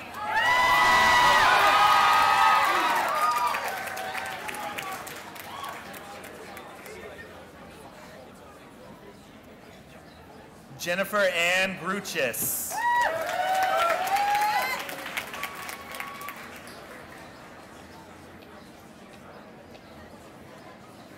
Danielle Lynn Higgs.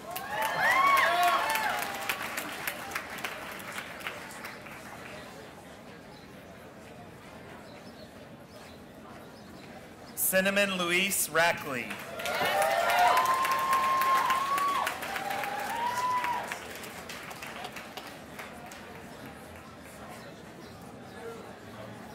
Charmine O'Farrell.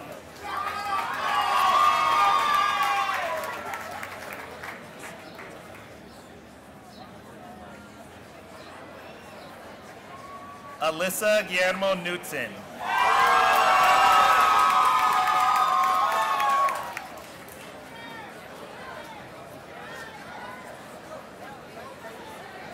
Amber Savage.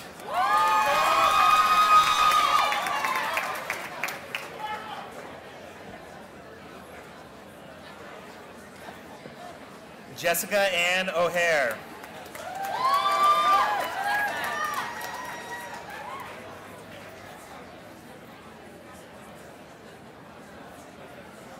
Amy Rebecca Blumberg.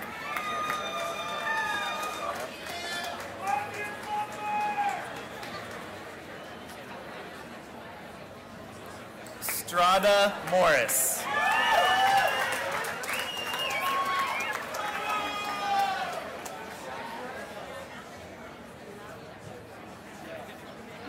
Amy Nicole Turnipseed.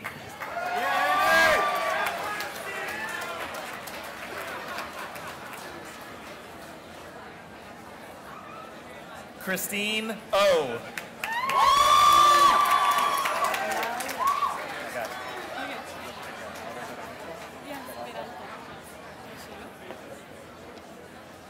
Laura Veronica Peralta.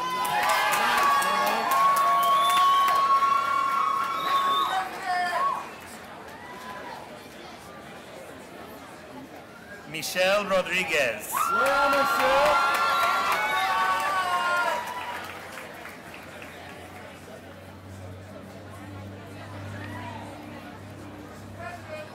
Brian Lynn.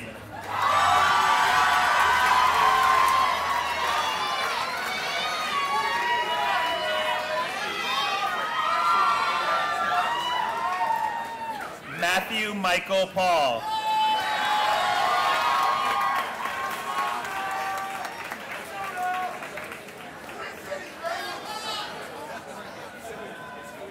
Daisy Sylvia Pizana.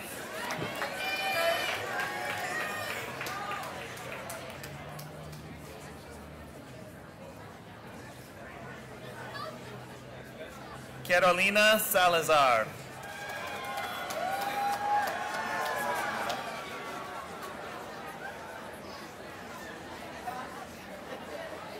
Jaime Ceros Zamora.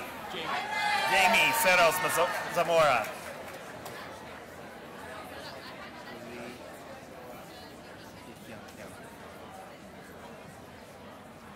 Haley Hee Kyung Kim.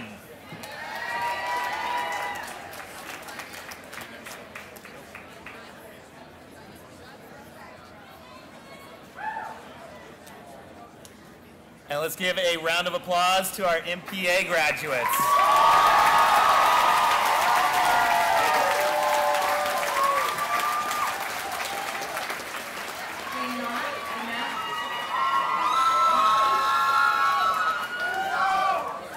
Wow, rowdy. I now present to you the candidates for the Masters of Public Policy.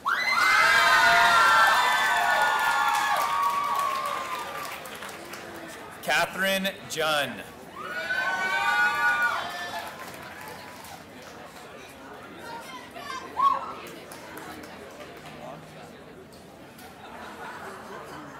Eric Amoa.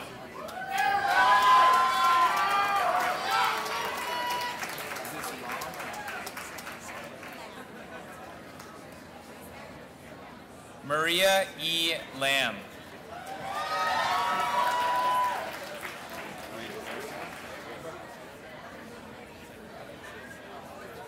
Lloyd Burko.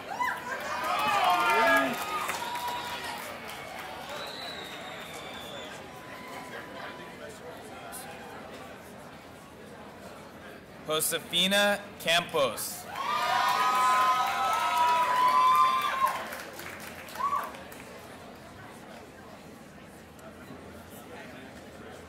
Lauren Midori Yokomizo.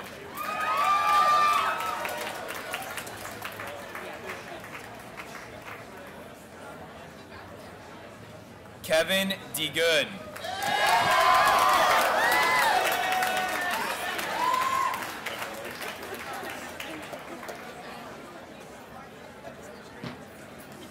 Rohini Call to Crawl.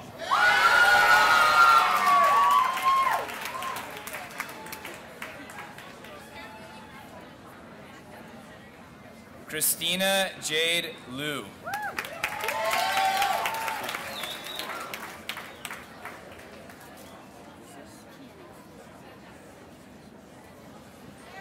Lauren Elizabeth Kianace.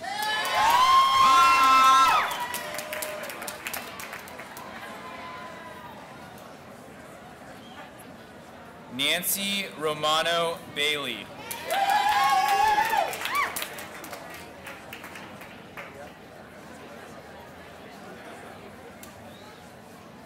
Todd Michael Muhlenbeck.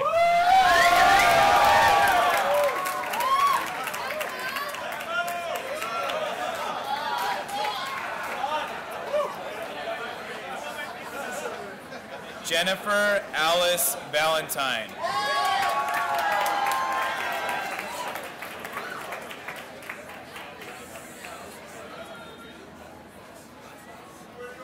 Leah Ann Moore.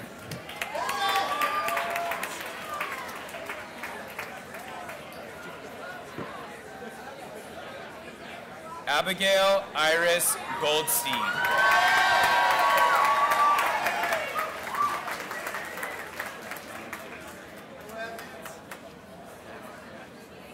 Jonathan Barry Jagoda.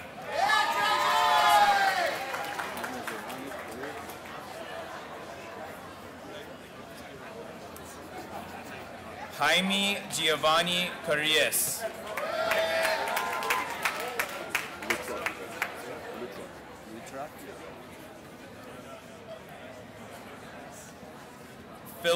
Lutrot. Yeah, Philip.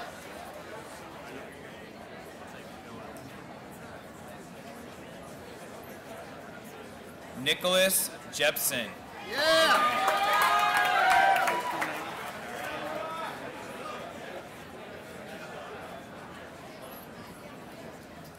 Zach Harlow Nash.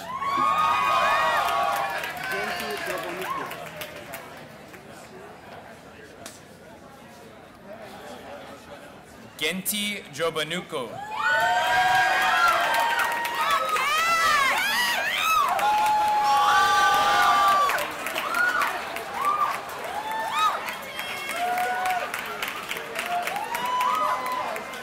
Jasmine Kim.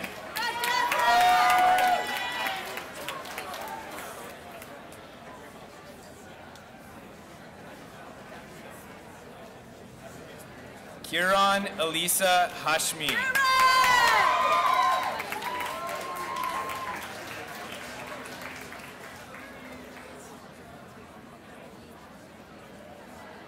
Laura Antoinette Magallanes.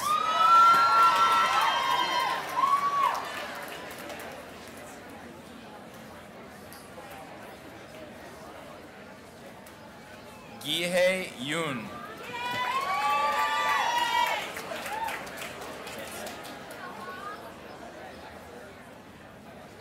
Smita Satyani.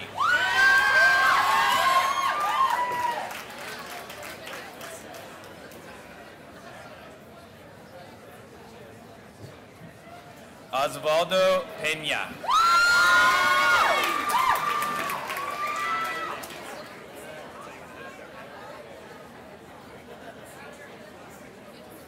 Roberto Viramontes.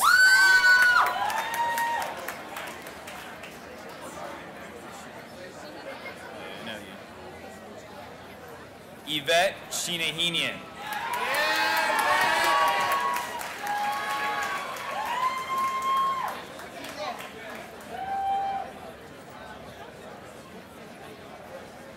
Nicole Monet Romero. Yeah, Nicole! Team hard!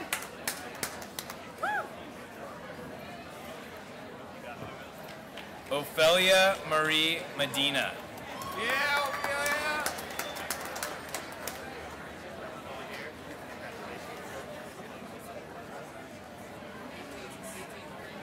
Michaela Janae Randolph.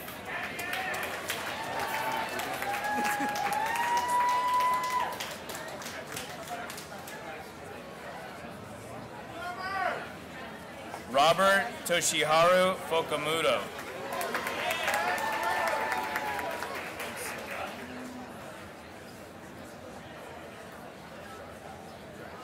Lee Lee.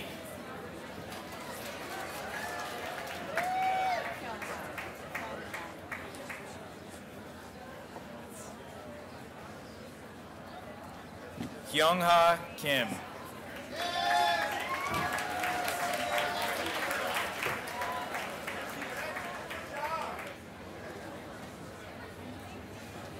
Let's have a big round of applause for all the MPP graduates.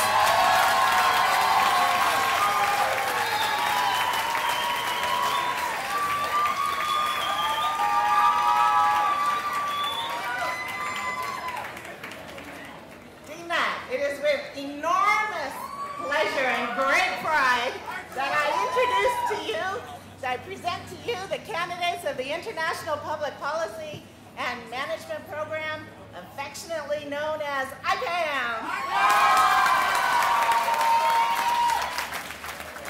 Sarah Abdullah Al-Mafurag.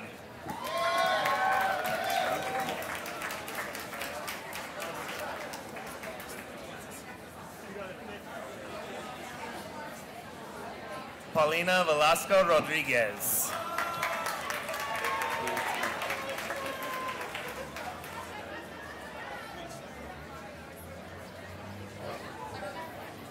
Pu Ti An.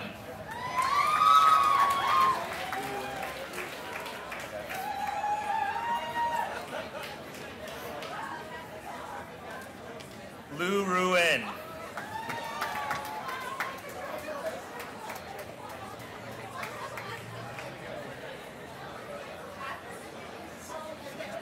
Wang Chu Jin.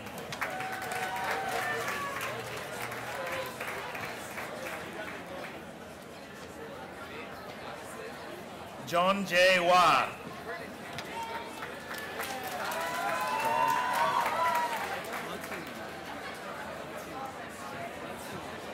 Jong I In.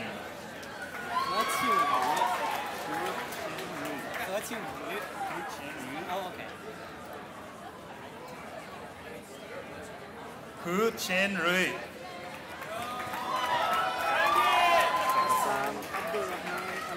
Got it.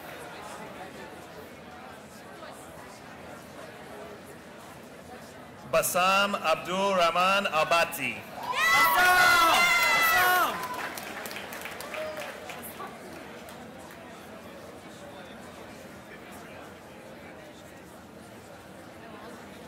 Tomiyama Shotaro.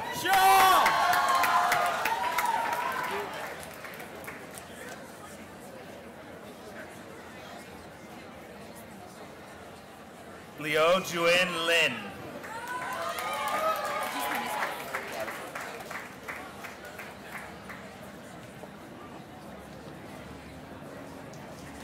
Tammy Song.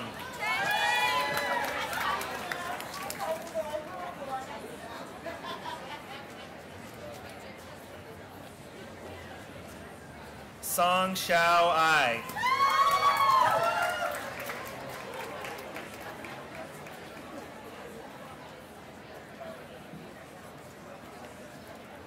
Yokoyama Rika.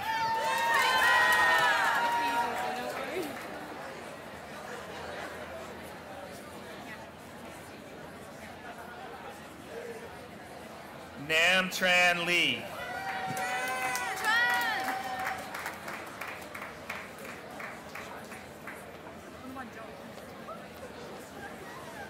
Nantapan Jalernwat Nichigan.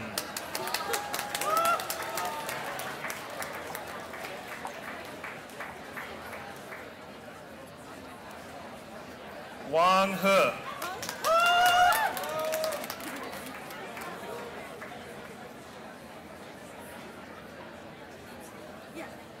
Dong Wen Juen.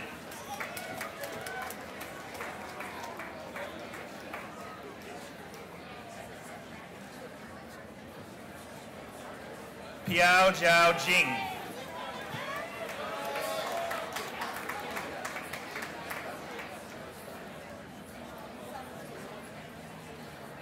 Zhang Yi Chen.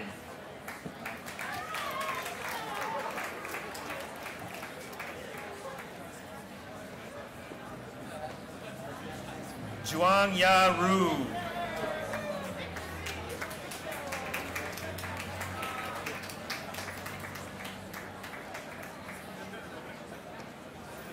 Li Wan Chen.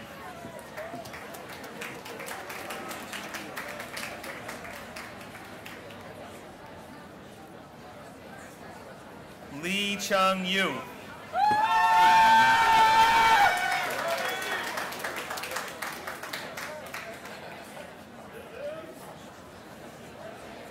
Lin Wan Shun.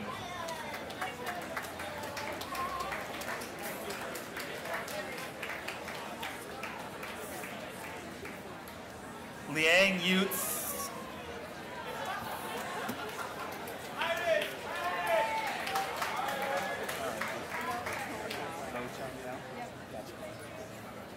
Lo Chan Yao.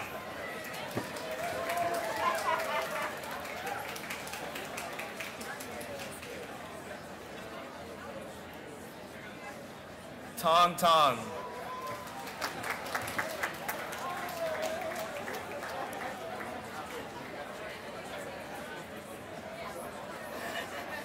Li Pei Chuen.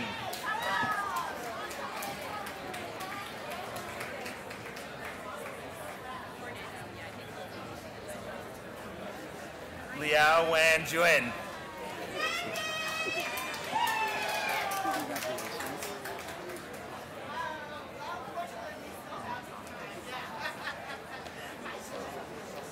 Ivan Cornejo.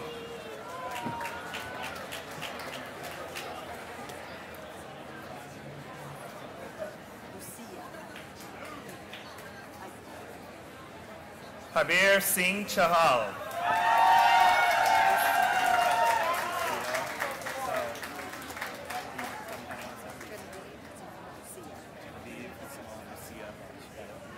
Genevieve Simone Lucia Blanche.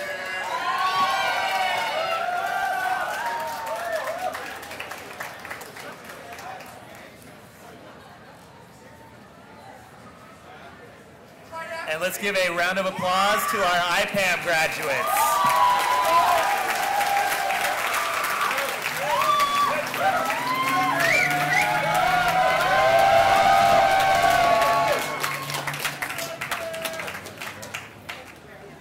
Dean Knott, it is my great privilege to introduce to you the candidates for the Master of Real Estate Development.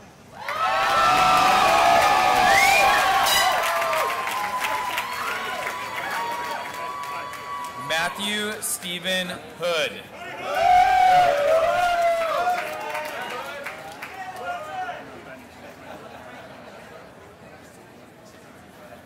Scott Gardner Watson.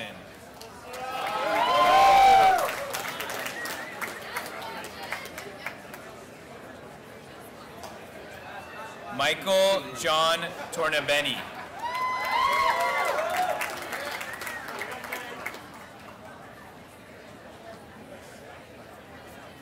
Nicholas Stephen Harnsberger.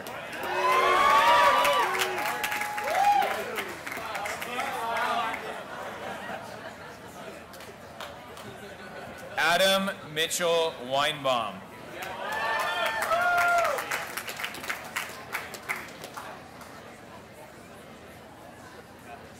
Eric Silverman.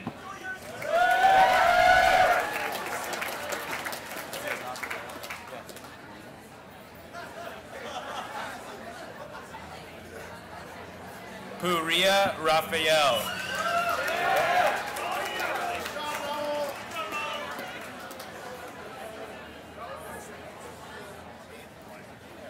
Nicholas Joseph Brown.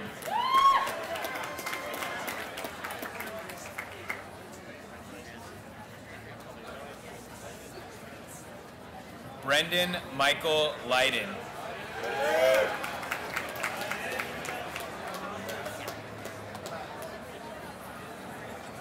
Nicholas Ryan Stillwell.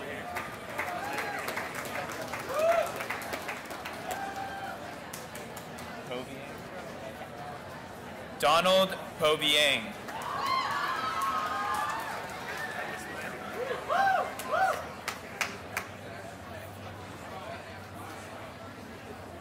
Christopher Daniel Langless.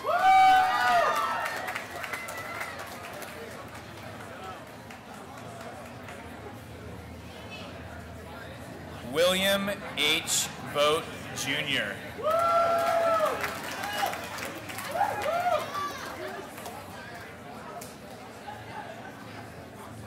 David Aaron Bennett.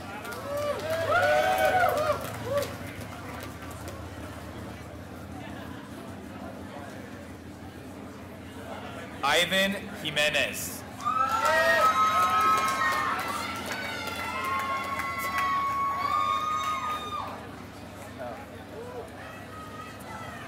Oliver Baker.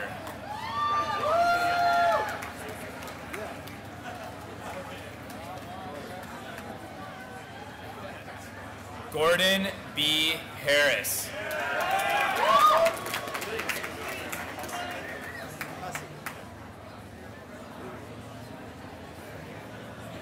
Lloyd Francis Hussey.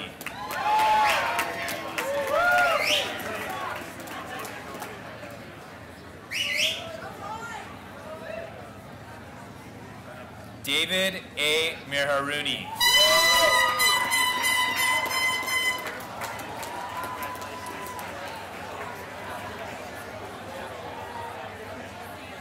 Wonso Ju.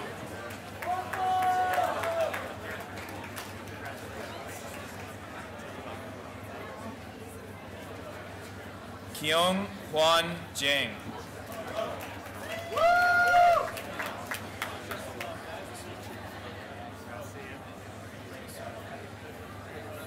Daesung Bong.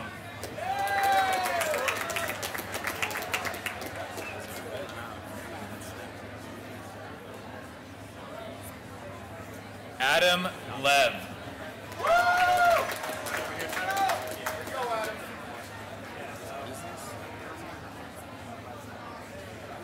Damian Gansman.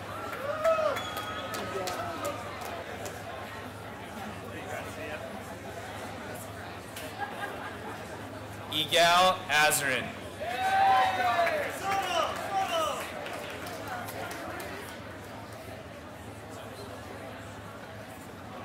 Ryan Joseph Burnett.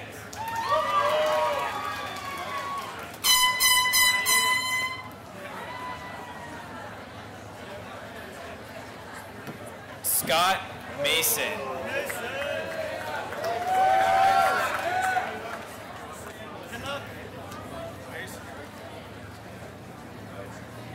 Andrew James Slayton.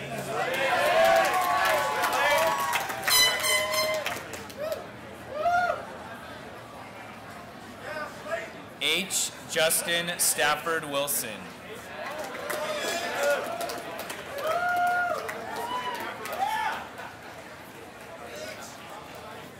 John Mark Nahas.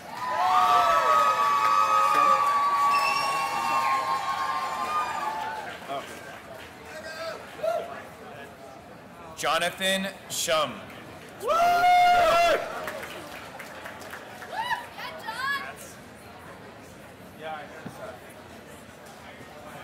Raul Amesqua.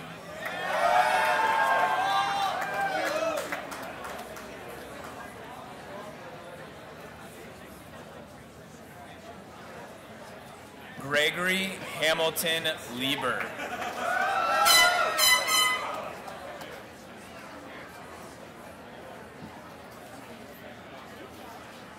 Philip Song Hyun.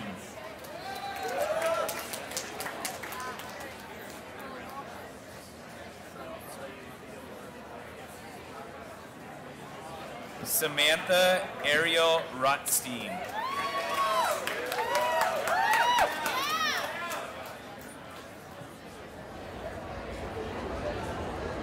Kelly Christine Curtin.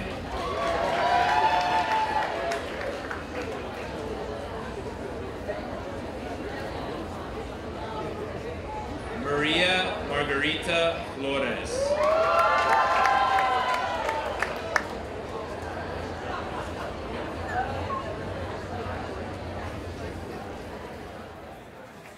Christina Elizabeth Raspy.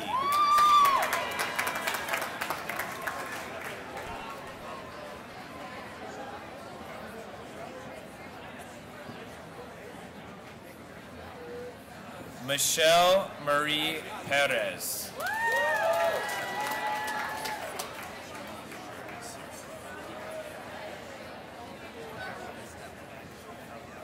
Shawnee R. Cersei.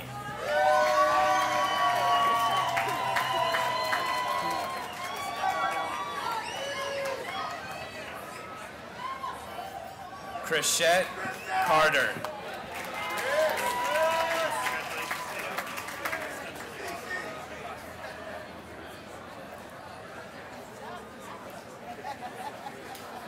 June Ho Park.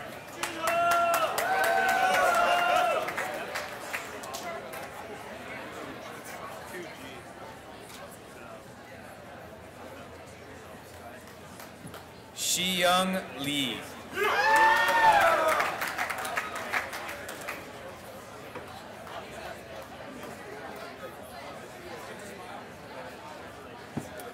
David Michael Don.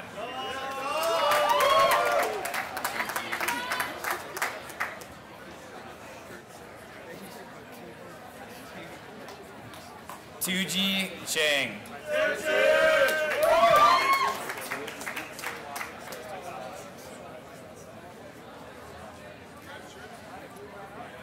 Brent Allen Schertzer.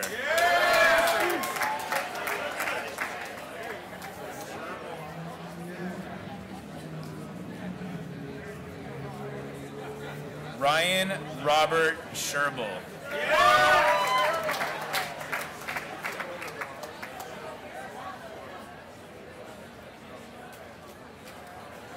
Benjamin G. Jensen.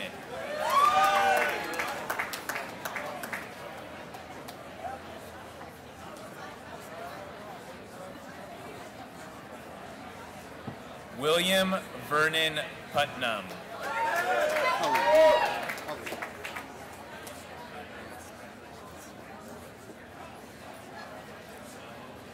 Martin Albert Cable Coley.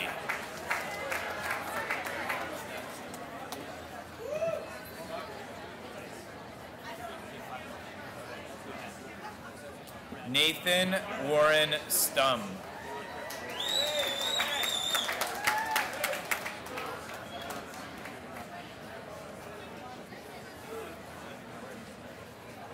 Richard Woodrow Price.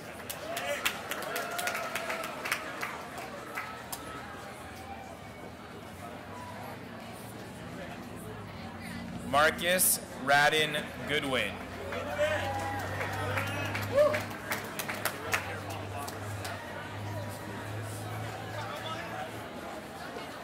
Barry Anthony Yakel.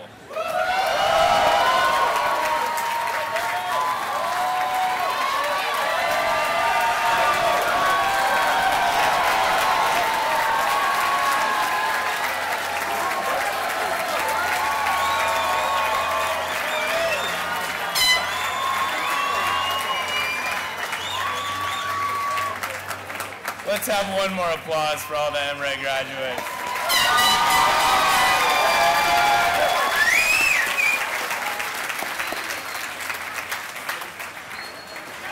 I would now like to invite Kirk Kartosian to the podium. Kirk is a graduate of SPPD, Master of Real Estate Development Program, and he also holds his MBA from the Marshall School of Business. He is committed to improving the community and quality of life in his hometown of Downey, California. Kirk became a city council member in 2000. He went on to serve as mayor of the city of Downey and was re-elected in 2004 with the most number of votes for a contested election in the city's history. Today he owns and operates Kartosian Associates Real Estate. Kirk represents the culmination of an SPPD degree, having worked together with the public, private, and nonprofit sectors to address some of the major problems facing communities all over Southern California.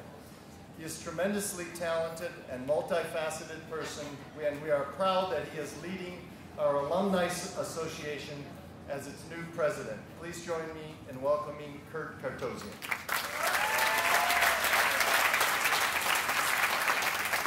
I've been told by the dean to keep it short.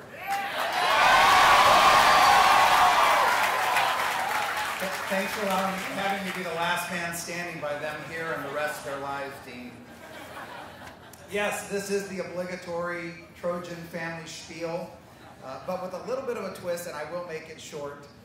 But right now and here today, you guys are new members of that Trojan family, and that's a great thing.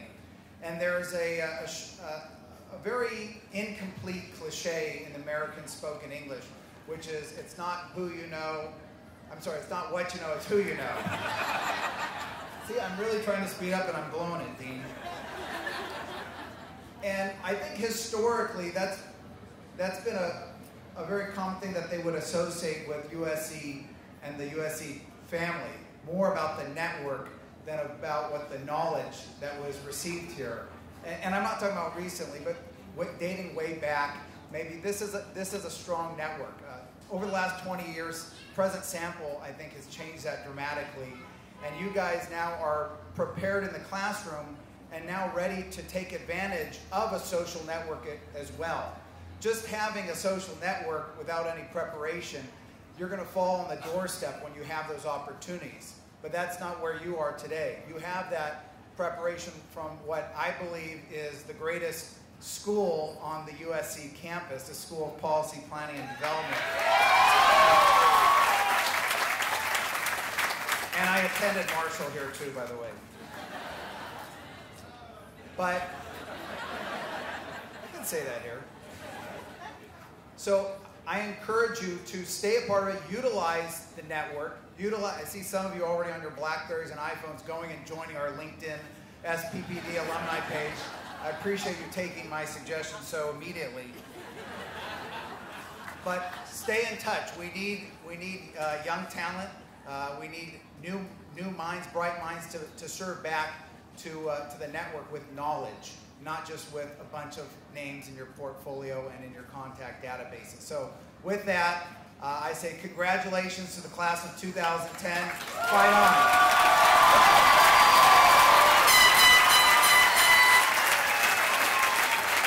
Thank you, Kurt. Will everyone please stand? Graduates, you may now move your tassels to the left side. To the faculty and staff, proud parents, relatives, and friends, I proudly present to you the School of Policy, Planning, and Development class of 2010. Congratulations.